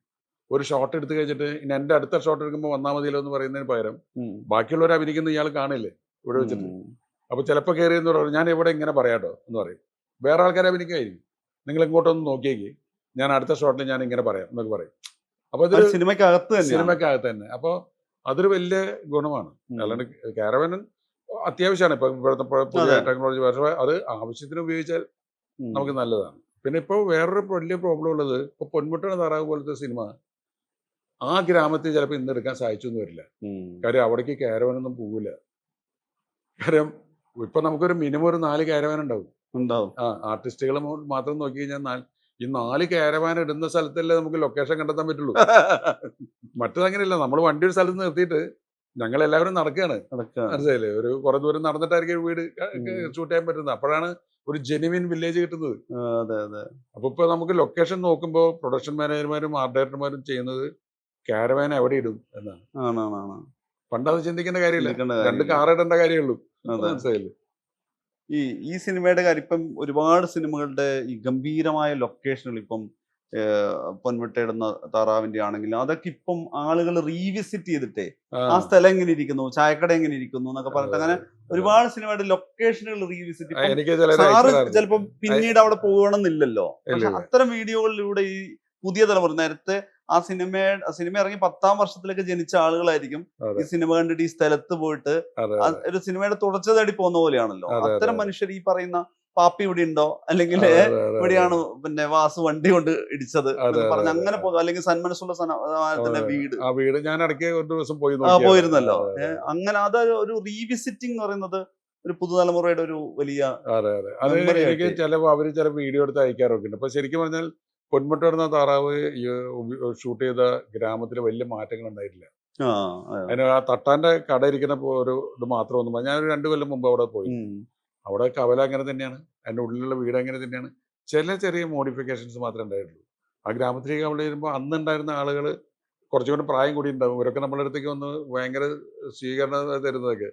ഉം. ഒരു തമാശ ഉണ്ടായത്, അവിടെ ഒരാൾ കൂടി വന്നു, തണ്ണീർക്കോടാണ്. സത്യേട്ടാ എന്നെ ഓർമ്മയില്ലേ? അയ്യോ എന്ന് പറഞ്ഞിട്ട് തലമുടിയൊക്കെ നരച്ചിട്ടുണ്ട്. ഞാൻ പറഞ്ഞു എനിക്ക് ഓർമ്മ കിട്ടുന്നില്ല. ഞാൻ പൊന്മുട്ടൻ താറാവിന്റെ ഷൂട്ടിങ്ങിന് ത്രൂ ഔട്ട് ഉണ്ടായിരുന്നില്ലേ കൂടെ. സത്യേട്ടൻ മറ്റേ അമ്പലം ഷൂട്ട് ചെയ്യാൻ മുമ്പ് ഞാനല്ലേ കൂടെ ഉണ്ടായിരുന്നു. ഞാൻ പറഞ്ഞു അന്ന് എത്ര ഉണ്ടായിരുന്നു, എത്ര വയസ്സ്? ഞാനന്ന് 9ാം ക്ലാസ്സിൽ പഠിക്കായിരുന്നു. 9ാം ക്ലാസ്സിൽ പഠിക്കുന്ന ഒരാളെ തലമുടി നരച്ചിട്ട് ഞാൻ കണ്ടിട്ട് എന്നെ തിരിച്ചറിഞ്ഞില്ലേ എന്ന് ചോദിക്കണം. അവൻ എന്നെ അറിയാം, കാര്യം ചാനലൊക്കെ കാണുന്നുണ്ടല്ലോ. സിനിമ മാത്രം ഉണ്ടാക്കി തരുന്ന ഒരു സമ്പാദ്യമാണ്. അതെ. അങ്ങനെ ഒരു വലിയ നേട്ടമാണ് അതൊക്കെ. ഈ ശരിക്കും ആദ്യത്തെ സിനിമയെ ഞാനത് ആദ്യം ചോദിക്കണ ചോദ്യം, പക്ഷെ നേരത്തെ ആദ്യം ചമയം എന്നൊരു സിനിമ കമൽഹാസനെയും നെടുമുടിയും വെച്ച് ആലോചിച്ചായിരുന്നല്ലോ അതെ. ശരിക്കും തുടങ്ങുന്നത്. അതെ. ശരിക്കും ആലോചിച്ച ഡിസൈൻ ചെയ്തൊരു, ഇപ്പം ഉറപ്പായും ഡോക്ടർ ബാലകൃഷ്ണന്റെ കൂടെ സിനിമ ചെയ്യുമ്പം ഏതു തരം സിനിമ ചെയ്യണം എന്നൊക്കെയുള്ള ഒരു ആലോചന സ്വാഭാവികമായിട്ടുണ്ടാവല്ലോ. അതിൽ നിന്ന് മാറി ചിലപ്പോൾ അതേ സ്വഭാവത്തിലായിരിക്കും ചമയം ആലോചിച്ചിരുന്നത്. പക്ഷെ പിന്നീട് അങ്ങോട്ട് ഈ പറഞ്ഞ പ്രേക്ഷകരുടെ കൂടി ഇടപെടലില് ഇതാണ് എന്റെ സിനിമ എന്ന് ശരിക്കും കണ്ടെത്തുവാണല്ലോ ചെയ്യുന്നത്. അതെ. പ്രേക്ഷകർ സത്യനന്ദിക്കാടിനെ കണ്ടെത്തുന്ന പോലെ ഒരു പ്രക്രിയ ആണല്ലോ. അതെ. ഈ അപ്പുണ്യം സംഭവിക്കുന്നു, അതെ. അതിലൂടെ ഒരു അതെ. Cinema TP. ബാലഗോപാലിനും എത്തുമ്പോൾ അത് തന്നെ ഒരു ഗെയിം മാറ്റുന്നു. അതെ. അപ്പൊ സത്യനന്ദിക്കാട് സിനിമകളുടെ ഒരു സ്വഭാവം അവിടെ രൂപപ്പെടുന്നു. അതെ. അല്ലെങ്കിൽ ഇപ്പൊ നമ്മള് ഈ പറഞ്ഞ ഹൃദയപൂർവ്വം വരെ എത്തുമ്പോൾ അതെ. സത്യനന്ദിക്കാട് എന്ന് പറയുന്നത് ഹൃദയപൂർവ്വം പ്രേക്ഷകർക്ക് ഹൃദിസ്ഥമാവുന്ന അതെ. ഒരു സിനിമാ ഭാഷയായി. ഇനി അത് കണ്ടു കഴിഞ്ഞാൽ മതി എന്നുള്ള അതെ. സംഗതി ഉണ്ടല്ലോ. അതെ. അപ്പൊ അത് ഭയങ്കര രസമുള്ള ഒരു ജേണിയാണല്ലോ. അതെ. ആദ്യത്തെ സിനിമ എനിക്ക് ആഗ്രഹിച്ചിട്ട് ചമയം. നടക്കാത്ത സിനിമയാണ്. അതെ. അത് പക്ഷെ എനിക്ക് തോന്നി ഇതാണ് ശരി. കാര്യം എന്റെ ആദ്യത്തെ പടം കുറുക്കന്റെ കല്യാണം ആവാനായിരുന്നു. അതാണ് ശരി. ആ നിയോഗമാണ് ശരി. നിയോഗം ഇപ്പൊ തോന്നുന്നു. കാരണം വെച്ചാല് ചമയം ശരിക്കും പറഞ്ഞാല് അന്ന് ഭരതേട്ടനൊക്കെ ചെയ്തിരുന്ന സിനിമകളുടെ ഒരു കൾച്ചറുള്ള, ഞാൻ ഡോക്ടർ ബാലകൃഷ്ണന്റെ സ്കൂളിൽ പഠിച്ച അതിന്റെ സാങ്കേതികമായ കാര്യങ്ങളാണല്ലോ എന്നാണ് ഞാൻ വിചാരിച്ചത്. പക്ഷെ ഡോക്ടർ ബാലകൃഷ്ണന്റെ ആശയങ്ങളൊക്കെ ഞാൻ പിന്നീട് ഉൾക്കൊണ്ടിരുന്നുള്ള പിന്നീട് മനസ്സിലായി. അപ്പൊ അന്നത്തെ നമ്മുടെ ഉള്ളിലെന്ന് വെച്ചാൽ KG ജോർജിന്റെ സിനിമകള്, ഭരതന്റെ സിനിമകള്.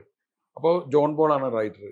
അപ്പോൾ അതുപോലത്തെ ഒരു കഥയും നല്ലൊരു ലവ് സ്റ്റോറി ആയിരുന്നു അത്. 2 കഥകളി പഠിക്കുന്ന 2 സ്റ്റുഡൻസും ഒരു മോഹിനിയാട്ടം നൃത്തയായ പെൺകുട്ടിയും തമ്മിലുള്ള ഒരു ട്രയാങ്കുലർ ലവ് സ്റ്റോറിയാണ്. കമൽഹാസനും നെടുമുടി വേണു. പിന്നെ ഹീറോയിൻ അന്ന് അമ്പിയാണ് ഉദ്ദേശിച്ചിരുന്നത്. അങ്ങനെ ഒരു അമ്പി അല്ലെങ്കിൽ മറ്റേ മോഹിനിയാട്ടം കളിക്കാവുന്ന അറിയാവുന്ന ഒരു പെൺകുട്ടി, പുതിയ ആള്. അത് ജസ്റ്റ് ഷൂട്ടിംഗ് സ്റ്റാർട്ട് ചെയ്തു ശരിക്കും പറഞ്ഞാൽ അന്ന്. ഞാനും ജോൺ പോളും കൂടിയിട്ട് കലാമണ്ഡലത്തിൽ പോയി താമസിച്ച്, അന്ന് കലാമണ്ഡലം രാമൻകുട്ടി നാരൊക്കെ ഉണ്ടായിരുന്നു. അവരെ അദ്ദേഹത്തിനൊക്കെ കണ്ട് അവര് ചുട്ടി കുത്തുന്നതൊക്കെ കണ്ട് മനസ്സിലാക്കി ഞങ്ങൾ രണ്ടാളും ചെറുതുരുത്തി ഗസ്റ്റ് ഹൗസിന് അതിന്റെ സ്ക്രിപ്റ്റിന്റെ കുറെ രൂപം ഉണ്ടാക്കി. ഒരു ഷൂട്ടിംഗ് സ്റ്റാർട്ട് ചെയ്യുന്ന വിചാരിച്ച ദിവസമാണ് കമൽഹാസന് വരാൻ പറ്റില്ല എന്ന് പറയുന്നത്. കമൽഹാസന്റെ മന്മഥലീല എന്ന് മറ്റോ പറഞ്ഞിട്ടില്ല, കെ ബാലചന്ദ്രന്റെ പടമാണ്. മന്മഥലീലാണെന്ന് എനിക്ക് എന്തോ തോന്നൽ. അതിന്റെ ഷൂട്ടിങ്ങിന് പെട്ടെന്ന് പോണ്ടി വന്നു. അപ്പം മീശ എടുക്കാൻ പറ്റില്ല, അതിൽ മീശ കണ്ടിന്യൂറ്റിയാണ്. കഥകളി സ്റ്റുഡൻസിന് മീശ പാടില്ല. അപ്പോൾ കമൽഹാസന് മീശ പഠിക്കാൻ പറ്റാത്ത ഒരു സിനിമ കെ ബാലചന്ദ്രന്റെ ആ സമയത്ത് വന്നുപോയി. അപ്പോൾ പിന്നെ നമുക്ക് ബ്രേക്ക് ചെയ്യാം, ഒന്നുകിൽ കമൽഹാസന് പകരം വേറെ ആളെ കണ്ടെത്താം എന്നൊക്കെ വെച്ച് നമ്മൾ ബ്രേക്ക് ചെയ്തു. ആ സിനിമയാണ് നിന്നുപോയി. അതിന്റെ പ്രൊഡ്യൂസർ പെട്ടെന്ന് മരിച്ചുപോയി. അപ്പൊ എനിക്ക് തോന്നുന്നത് ഞാൻ ചെയ്യേണ്ട സിനിമയല്ല. ആ കഥ പലതവണ ഞാൻ ആലോചിച്ചിട്ടുണ്ട്.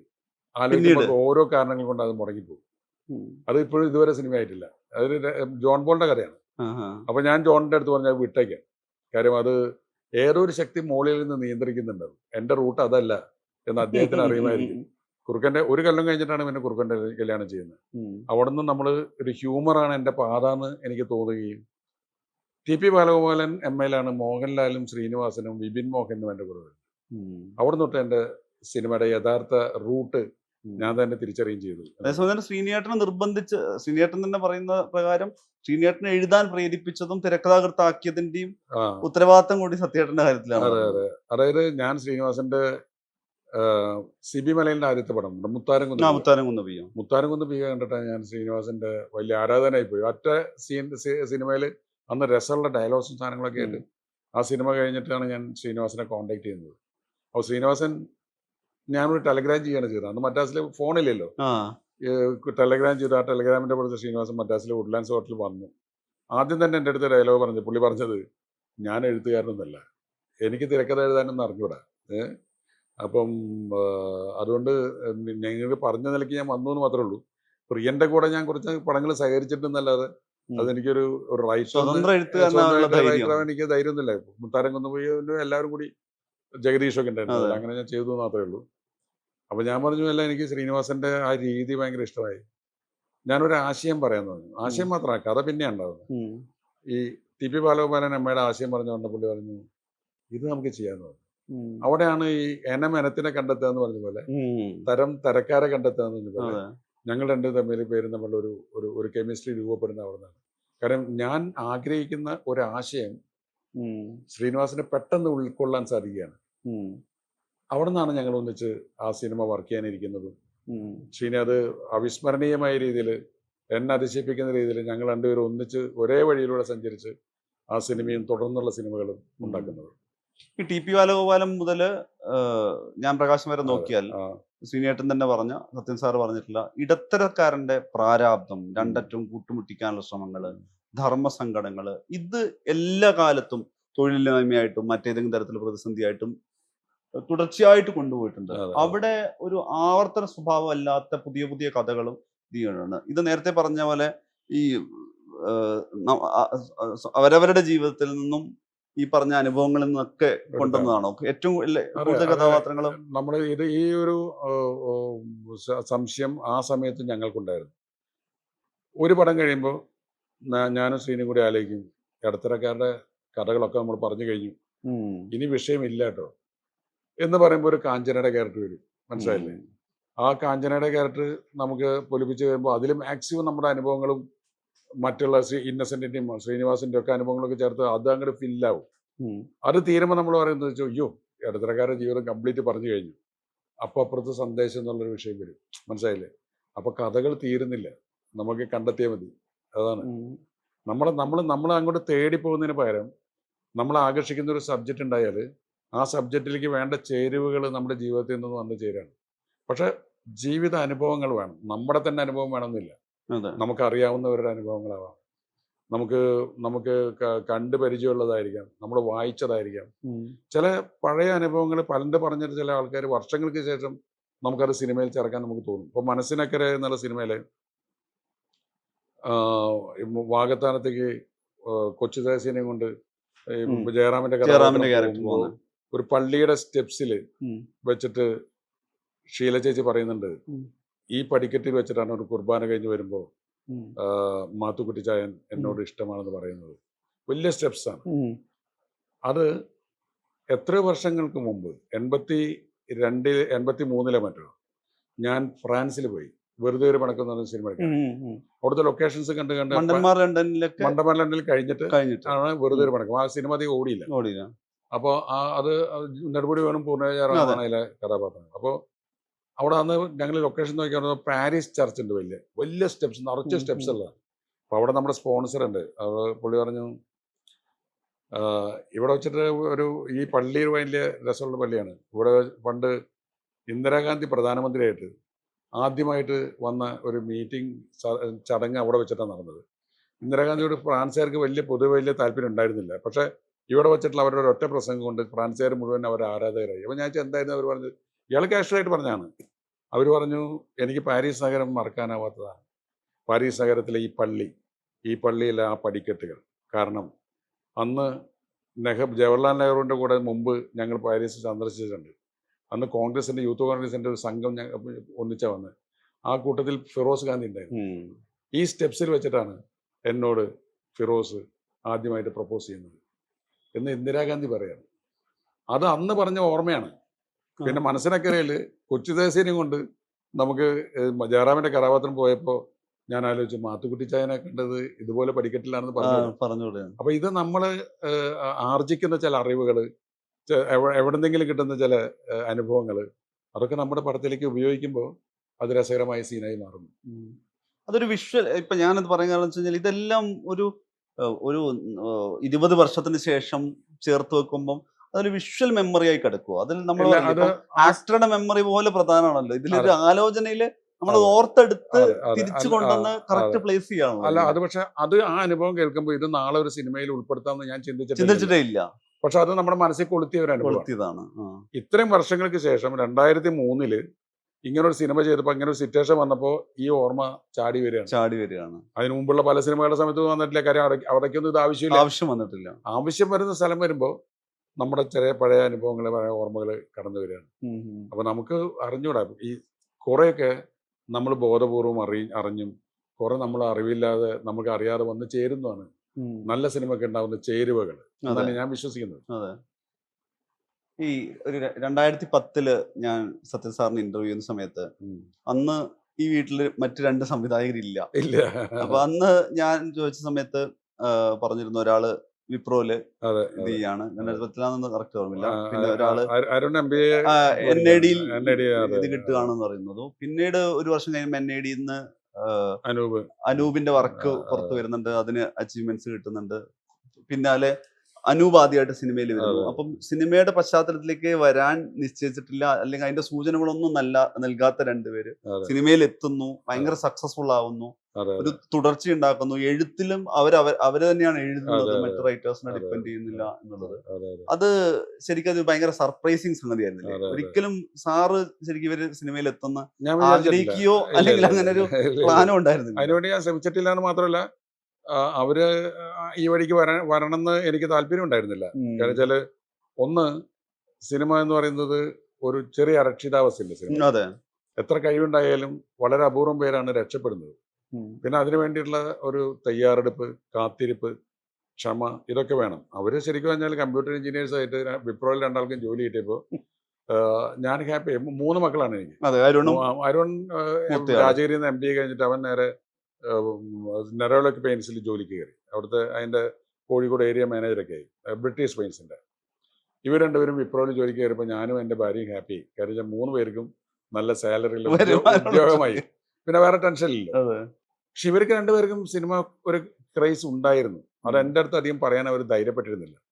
പക്ഷെ കോളേജ് കഴിഞ്ഞ് PG കഴിഞ്ഞ് 2 കൊല്ലം ജോലി ചെയ്തതിന് ശേഷമാണ് അനൂപ് എൻ്റെ അടുത്ത് പറയുന്നത്, ഞാൻ NID എനിക്ക് അഡ്മിഷൻ കിട്ടിയിട്ടുണ്ട്, ഞാൻ പഠിക്കാൻ പോവാണ്, ഞാൻ ജോലി രാജിവെക്കുകയാണ്. അപ്പോൾ NID എനിക്ക് വലിയ പരിചയമുള്ള സ്ഥലമല്ല. പൂനെ ഫിലിം ഇൻസ്റ്റിറ്റ്യൂട്ടാണ് നമ്മൾ ഫിലിം മേക്കിംഗ് പഠിച്ചത്. അപ്പോൾ NID ഡിസൈനിങ് ആണ്, പക്ഷേ ഫിലിം മേക്കിംഗ് കൊണ്ട് 16 സീറ്റേ ഉള്ളൂ. എനിക്ക് എൻട്രൻസ് എഴുതിയിട്ട് എനിക്ക് അതിലൊരു സീറ്റ് കിട്ടിയിട്ടുണ്ടെന്ന് പറഞ്ഞു. പിന്നെ ഞാൻ അതിന് സമ്മതിക്കാത്ത നിവൃത്തിയില്ല. കാരണം അവരുടെ സ്വന്തം താല്പര്യത്തിനാണ്. അവൻ 2 കൊല്ലം ജോലി ചെയ്തിട്ടുണ്ട്. അനൂപ് NID പോയിട്ട് കുറച്ച് ദിവസം കഴിഞ്ഞപ്പോൾ അഖിൽ പറഞ്ഞു, ഞാനും റിസൈൻ ചെയ്യാം, ഞാൻ അച്ഛൻ്റെ കൂടെ സംവിധാനം പഠിക്കാൻ പറ്റും. അങ്ങനെ അഖിൽ എൻ്റെ കൂടെ സംവിധാനം പഠിക്കാൻ പറ്റും. പക്ഷെ അത്ഭുതകരമായ സംഭവം, ഇവർക്ക് 2 പേർക്കും ജെനുവിൻ ഇൻട്രസ്റ്റ് ആയിരുന്നു എന്നാണ്. അതുകൊണ്ടാണ് ഇവർ ഇൻഡിവിജ്വലായിട്ട് സിനിമ ചെയ്യുന്നതും ഞാനായിട്ട് ഡിസ്കസ് ചെയ്യുമ്പോൾ ഇന്ന് എനിക്ക് ഏറ്റവും കൂടുതൽ ഗുണം ആയത് ഇവർ 2 പേരും ഒരു പബ്ലിക് ഓഡിയൻ്റെ കാഴ്ചപ്പാടിൽ അരുണും. ഞങ്ങൾ എന്ത് ഡിസ്കസ് ചെയ്താലും ഇവൻ പറയും അത് വേണ്ടട്ടോ, ആ വഴിക്ക് പോകണ്ട. ഇവൻ പ്രേക്ഷകനാണ്. ഇവർ 2 പേരും ഫിലിം മേക്കേഴ്സാണ്. അപ്പോൾ എനിക്ക് ശരിക്കും പറഞ്ഞാൽ എന്നും നവീകരിക്കാൻ പറ്റുന്നത് ഈ യുവതലമുറയിലെ 2 സംവിധായകർ അന്തിക്കാട് ഉള്ളതുകൊണ്ടാണ്. പക്ഷെ അവർ ചെയ്ത സിനിമകളും നമ്മൾ ആനന്ദിപ്പിക്കുന്ന വരണ ആവശ്യം ഉണ്ടായാലും പാച്ചു അത്ഭുതങ്ങൾക്കായാലും അതിലൊരു മൂല്യമുള്ള സിനിമകളായി അവർ ചിന്തിക്കുന്നുണ്ടല്ലോ. അതിൽ നല്ല സീക്വൻസുകൾ ഉണ്ടാക്കുന്നു, അത് തന്നെ എഴുതുന്നു, സ്വയം എഡിറ്റ് ചെയ്യുന്നു. അപ്പോൾ അതിൽ അവർ ജെനുവിനായിട്ട് അവരുടെ ഉള്ളിൽ ആ സിനിമയുണ്ട് എന്നുള്ളതാണ്. അതിലൊരു പ്രധാനപ്പെട്ട ഇപ്പൊ ഈ പാരന്റിങ്ങുമായിട്ട് ബന്ധപ്പെട്ട് പറയുകയാണ്. അഖിലിനോട് ഞാൻ സംസാരിച്ചപ്പോൾ പറഞ്ഞു, ഈ ഭാഷയുടെ ഒരു വഴക്കം അഖില് തന്നെയാണ് എഴുതിയത്, മലയാളത്തിലാണ് എഴുതിയത്.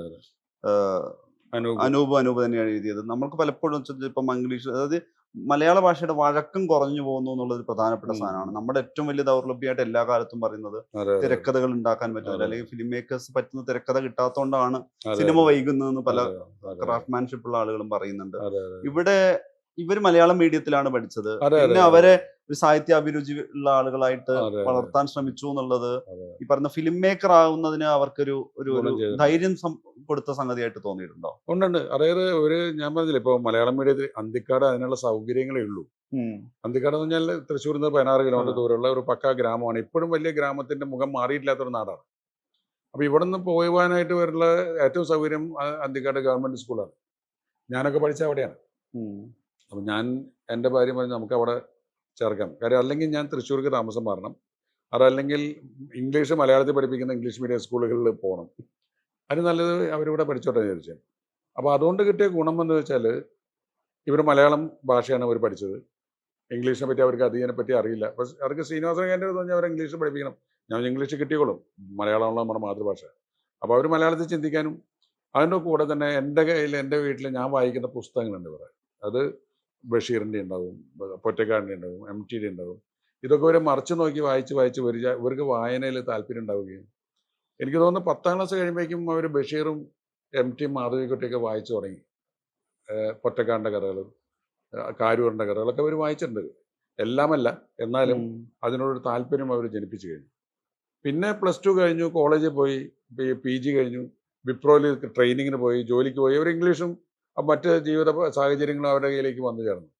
അടിസ്ഥാനപരമായിട്ട് ആ മലയാളം അവർക്ക് കിട്ടിയതാണ് അവർക്ക് സ്വന്തമായിട്ട് നല്ല സീനുകൾ എഴുതാൻ സാധിച്ചതെന്നാണ് ഞാൻ ഇന്നും വിശ്വസിക്കുന്നത്. കാര്യം ഇംഗ്ലീഷിൽ എഴുതിയിട്ട് അത് വേറെ ആളെ കൊണ്ട് ട്രാൻസ്ലേറ്റ് ചെയ്യിപ്പിക്കേണ്ട ഗതികേട് ഇവർക്കില്ലല്ലോ. അവർ സ്വന്തമായിട്ട് എഴുതുന്നു. അപ്പോൾ അവർ നാട്ടുകാർ ഉപയോഗിക്കുന്ന ഭാഷ ഉപയോഗിക്കുന്നു. പിന്നെ അവരിവിടെ ഒരു ഡയറക്ടറുടെ മകനായിട്ടല്ല ജീവിച്ചത്. ഇവിടെ ഈ 10ാം ക്ലാസ് അല്ല, +2 കഴിയുന്നവരെ ഇവർ സൈക്കിളിലാണ് സ്കൂളിൽ പോകുക. അന്ന് +2 ഇവർ ചേർന്നത് കഴിമ്പ്രം എന്ന് പറഞ്ഞ സ്ഥലത്താണ്. ഇത് കുറെ ദൂരെയാണ്. അപ്പോൾ അന്ന് എൻ്റെ വീട്ടിൽ 6 സൈക്കിൾ, എനിക്കൊരു സൈക്കിൾ വേറെ ഉണ്ട്, 7 സൈക്കിളാണ്. ഇവർക്ക് 3 പേർക്ക് 3 സൈക്കിള്, 6 ഇവർക്കിത്താൻ മാത്രം. എന്താ കാരണം വെച്ചാൽ എൻ്റെ വീട് ഈ ബസ് സ്റ്റോപ്പിൽ നിന്ന് കുറച്ച് ദൂരെയാണ് അന്ന്. ഇപ്പം ഞാൻ കുറച്ചുകൂടി ബസ് സ്റ്റോപ്പിന് അടുത്താണ്. 3 പേരും ഈ 3 സൈക്കിളുകളിൽ ബസ് സ്റ്റോപ്പ് വരെ പോവുകയും ഈ 3 സൈക്കിൾ അവിടെ വയ്ക്കും. എന്നിട്ട് ബസ്സിൽ പോയിട്ട് എടമുട്ടം എന്ന് പറഞ്ഞ സ്ഥലത്ത് ഇറങ്ങും. അവിടെ ഒരു വീട്ടിൽ 3 സൈക്കിൾ വെച്ചിട്ടുണ്ട്. ആ സൈക്കിൾ എടുത്തിട്ട് അവർ കഴിയുമ്പോഴത്തെ സ്കൂളിലേക്ക് പോകും. അപ്പം +2 കഴിഞ്ഞപ്പോൾ നമ്മുടെ വീട്ടിൽ 6 സൈക്കിളുകൾ അതായത് വൈഫ് അത് ഓരോരുത്തർക്ക് എടുത്ത് കൊടുത്തു. അപ്പൊ ഇങ്ങനെയുള്ള ഒരു സാധാരണ ജീവിതം ഉണ്ടല്ലോ, ലൈൻ ബസ്സിൽ കയറി പോവുകയും സൈക്കിൾ പോവുകയും ഒക്കെ ചെയ്തിട്ടുള്ള ഒരു സാധാരണ ലൈഫ് അവർക്ക് കിട്ടിയെന്ന് പറയാൻ പറ്റില്ല. ഞാൻ എൻ്റെ ജീവിത സൗകര്യത്തിന് വേണ്ടി ചെയ്തതാണ്. പക്ഷെ അവർക്കത് ഒരു ഗുണകരമായിട്ടുണ്ടെന്നാണ് എനിക്ക് തോന്നുന്നത്. സിനിമയിലെത്തിയപ്പോൾ അവർക്ക് ആ അനുഭവങ്ങളുടെ ഒരു അനുഭവം ഒരു കരുത്തായിട്ട് മാറാൻ സാധ്യതയുണ്ട്. നമുക്ക് എപ്പോഴും ജീവിതത്തിന്റെ പഴയ ജീവിതമാണല്ലോ, അതാരും ഈ ലൈം ലൈറ്റിൽ നിൽക്കുമ്പോൾ ചിന്തിക്കില്ല നമ്മൾ പണ്ട് എങ്ങനെയായിരുന്നു. ഇപ്പൊ പല ആൾക്കാരും പുറത്തുനിന്ന് നോക്കുമ്പോൾ പറയും നിങ്ങളൊക്കെ വലിയ ഭാഗ്യവാന്മാരല്ലേ, സത്യനൊക്കെ എത്ര വർഷമായി സിനിമ ഡയറക്ടറായിട്ട് നിൽക്കുന്നു. അതിന് മുമ്പ് എനിക്കൊരു കാലമുണ്ട്, ഒരു 8 കൊല്ലം ഈ ഡയറക്ടർ ആവുന്നതിന് മുമ്പുള്ള ഒരു കാലമുണ്ട്. കഠിനമായ പരിശ്രമത്തിലൂടെ, കഠിനമായ ജീവിതാനുഭവത്തിലൂടെയാണ് ആ 8 കൊല്ലം കടന്നു പോയത്. ആദ്യമായിട്ടൊരു സിനിമ സംവിധാനം ചെയ്യാൻ തുടങ്ങുന്നു, പ്രൊഡ്യൂസർ മരിച്ചുകൊണ്ട് ആ പടം മുടങ്ങിപ്പോകുന്നു. രാശിയില്ലാത്ത ഡയറക്ടറാണെന്ന് ആൾക്കാർ പറയുന്നു. അതിനുശേഷം വീണ്ടും ഞാൻ അസിസ്റ്റന്റ് ഡയറക്ടറായിട്ട് ജോലി ചെയ്യുന്നു. വീണ്ടും 1 വർഷത്തിന് ശേഷം കുറുക്കൻ്റെ കയ്യിലാണെന്നുള്ള സിനിമ ചെയ്യാൻ തുടങ്ങുന്നു. അത് സക്സസ് ആകുന്നു. 2ാമത്തെ സിനിമയ്ക്ക് ഇന്നാരം സക്സസ് ആകുന്നു, അപ്പുണ്ണി സക്സസ് ആകുന്നു. അങ്ങനെ പതുക്കെയാണ് നമ്മളെ നിലയുറപ്പിക്കുന്നത്. എപ്പോഴും ഭയങ്കര ഒരു താരഭാരത്തിലല്ല വരുന്നതും. ഈ നമ്മൾ ഈ സംഭാഷണം അവസാനിക്കുന്ന ഘട്ടത്തിൽ ചോദിക്കാവുന്നത്, ഇപ്പം ഹൃദയപൂർവ്വം എന്നുള്ളത്, ഇപ്പം ഓണത്തിനാണെങ്കിലും വിഷുവിനാണെങ്കിലും ജോമോൻ പിന്നെ ക്രിസ്മസിനായിരുന്നു, എല്ലാ ആഘോഷകാലത്ത് നിൽക്കുന്നത് സത്യനന്ദിക്കാട് സിനിമ എന്ന് പറയുന്നത് തന്നെയാണ് ആ സിനിമയ്ക്കുള്ള എപ്പോഴുള്ള വിശേഷണം. പക്ഷെ ഞാൻ ചോദിക്കുന്നത്, ഞാൻ കുറേ പഴയ പോസ്റ്റേഴ്സ് നോക്കിയ സമയത്ത് ഭയങ്കര കുറിക്കുകൊള്ളുന്ന ക്യാപ്ഷൻസ് ആണ്. അതായത് ഇത് നോക്കുകയാണെങ്കിൽ പൊന്മുട്ടയിടുന്ന താറാവ് നോക്കി കഴിഞ്ഞാൽ താറാവ് പ്രതിഷേധിക്കാതിരിക്കട്ടെ എന്നുള്ളതാണ് അർത്ഥം എന്ന് പറയുന്ന സിനിമയുടെ ഒരു സക്സസ് പോസ്റ്ററിൽ അവകാശവാദങ്ങളെ കുറിച്ചുള്ളൊരു സംഗതി പറയുന്നുണ്ട്. അപ്പൊ ഓരോ കാലത്ത് പിൻഗാമിയുടെ ആണെങ്കിൽ എല്ലാ കാലത്തും ചർച്ച ചെയ്യുന്ന ഒരു അത്രയും ക്യാച്ചിങ് ആയിട്ടുള്ളൊരു ക്യാപ്ഷൻ ആയിരുന്നു. ഈ ഒന്ന് ഹൃദയപൂർവ്വം ഏത് രീതിയിലാണ് അങ്ങനെ പ്രേക്ഷകരിലേക്ക് പ്രസന്റ് ചെയ്യുന്നത്? ശരിക്കും പറഞ്ഞാൽ അത്തരം ക്യാപ്ഷൻസിന്റെ അത്യാവശ്യം ഇല്ലാത്തതുകൊണ്ട് ഞാൻ അതിനെ പറ്റി അധികം ചിന്തിച്ചിട്ടില്ല. പണ്ടൊക്കെ വെച്ചാൽ പത്രത്തിലെ പരസ്യത്തിലൂടെയാണല്ലോ ആളുകൾ സിനിമ ആളുകൾ അറിയുന്നത്. എത്തുന്നത്. ഇപ്പൊ തലയണമത്തത്തിന്റെ പരസ്യം, അതെ, കാഞ്ചന നിങ്ങളുടെ വീട്ടിൽ ഈ കഥ സംഭവിച്ചിട്ടില്ല, ഇല്ല, പക്ഷെ നിങ്ങളെ തൊട്ടടുത്ത വീട്ടിൽ ഇത് സംഭവിച്ചിട്ടുണ്ട്. അതെ. അത് എല്ലാവർക്കും തോന്നല്ലോ, നമ്മുടെ വീട്ടിൽ പിന്നെ കാഞ്ചന ഒരാൾ മാത്രമാണ്, അതെ, അതെ, ജനറലൈസ് ചെയ്യുന്നില്ല അത്. ചെയ്യുന്നില്ല. കാഞ്ചന എന്ന് പറയുന്നത് വേറെ ആരുമായിട്ട് കാഞ്ചന എല്ലായിടത്തും ഉണ്ട്. അതെ, അപ്പൊ ഇത്തരം വാക്കുകളിലൂടെ നമ്മൾ ആളുകളെ ആകർഷിക്കുമായിരുന്നു. അപ്പോൾ ഇന്ന് ശരിക്കും പറഞ്ഞാൽ സോഷ്യൽ മീഡിയയുടെ പ്രചാരം ഉള്ളതുകൊണ്ട് നമുക്കറിയാം പത്രങ്ങളിലെ പരസ്യങ്ങളുടെ വലിപ്പമൊക്കെ കുറവാണ്. അപ്പോൾ ഒരു വലിയ ക്യാപ്ഷൻ കൊടുത്തിട്ട് ആളുകളെ ആകർഷിക്കേണ്ട കാര്യമില്ല. അതുകൊണ്ട് ഞാൻ ആ വഴിക്ക് ചിന്തിക്കാത്തതാണ്. അതല്ലെങ്കിൽ ഇതുപോലുള്ള കുസൃതിയുള്ള വാചകങ്ങൾ എഴുതാൻ എനിക്ക് ഇഷ്ടമാണ്. ഇപ്പൊ നമ്മളൊരിക്കൽ വീണ്ടും ചില വീട്ടുകാരെ നിങ്ങളുടെ സിനിമ വന്നപ്പോൾ ഒരു പരസ്യവാചകം ഞാൻ എഴുതി. അതായത് ഞാനല്ല, ഇന്നസെന്റ് പറയുന്ന പോലെ. ഞാൻ ഇന്നസെന്റിനോട് പറഞ്ഞു, നിങ്ങളെ വെച്ചിട്ട് ഞാൻ ഒരു പരസ്യം ചെയ്യാൻ പോകുന്നുണ്ട് കേട്ടോ. അപ്പോൾ ഇന്നസെന്റ് അപ്പനുമായിട്ടുള്ള ഒരു റിലേഷൻഷിപ്പ്, അതിൻ്റെ ഒരു ഛായ മറ്റേ തിലകനും ജയറാമും തമ്മിലുള്ള ബന്ധത്തിലുണ്ട്. ശരിക്കും പറഞ്ഞാൽ നെടുമുടി വേണു പറഞ്ഞിട്ട് ഇന്നസെന്റും അപ്പനും തമ്മിലുള്ള റിലേഷൻഷിപ്പിന്റെ ഒരു ആലോചനയിൽ നിന്നാണ് ലോഹിദാസ് ആ കഥ ഉണ്ടാക്കിയതെന്നാണ് കഥ പറയുകയാണെങ്കിലും. അപ്പോൾ അതിലെ ഒരു ചെറിയ അംശം ഇന്നസെന്റും അപ്പനും തമ്മിലുള്ള ബന്ധമുണ്ട്. അപ്പോൾ ഞാൻ ഒരു 3 കോളം 20 സെന്റിമീറ്റർ പരസ്യമാണ്. ഇന്നസെന്റ് പറയാണ്, നമ്മൾ ഒരിക്കലും നമ്മുടെ ജീവിതകഥ സത്യനന്ദിക്കാരനോടോ ലോഹിദാസിനോടോ പറയരുത്, അവരത് സിനിമയാക്കി സൂപ്പർ ഹിറ്റ് ആക്കി കളയും എന്ന് പറഞ്ഞൊരു ഭീഷണി പുള്ളിയുടെ, അതാണ് ക്യാപ്ഷൻ ആയിരുന്നു. അപ്പോൾ അത് പെട്ടെന്ന് അട്രാക്ട് ചെയ്യുന്നതാണ്. കറണ്ട് പുസ്തകങ്ങൾ ഞാൻ പിറ്റേ ദിവസം ഒരു പുസ്തകം എടുക്കാൻ പോയപ്പോൾ ഒരു നല്ല മാന്യനായ ഒരാൾ എൻ്റെ അടുത്ത്, ഇന്നസെന്റ് ഒരു തട്ടിയിട്ടുണ്ടല്ലോ, മറുപടി ഒന്നും കൊടുക്കുന്നില്ലേ? അവരത് വിശ്വസിക്കുകയാണ്. ഞാനിത് ഞാൻ തന്നെ എഴുതിയ പരസ്യവാചകമാണ്, പക്ഷെ ഇന്നസെന്റ് ഒരു തട്ടിയിട്ടുണ്ടല്ലോ, മറുപടി ഒന്നും കൊടുക്കുന്നില്ലേ?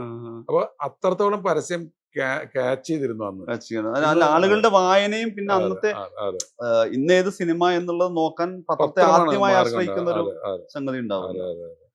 അപ്പൊ ഇന്ന് അതിന്റെ അത്യാവശ്യമില്ലാത്തതുകൊണ്ടാണ് അത് ചെയ്യാത്തത്. Thank you. ഓക്കെ.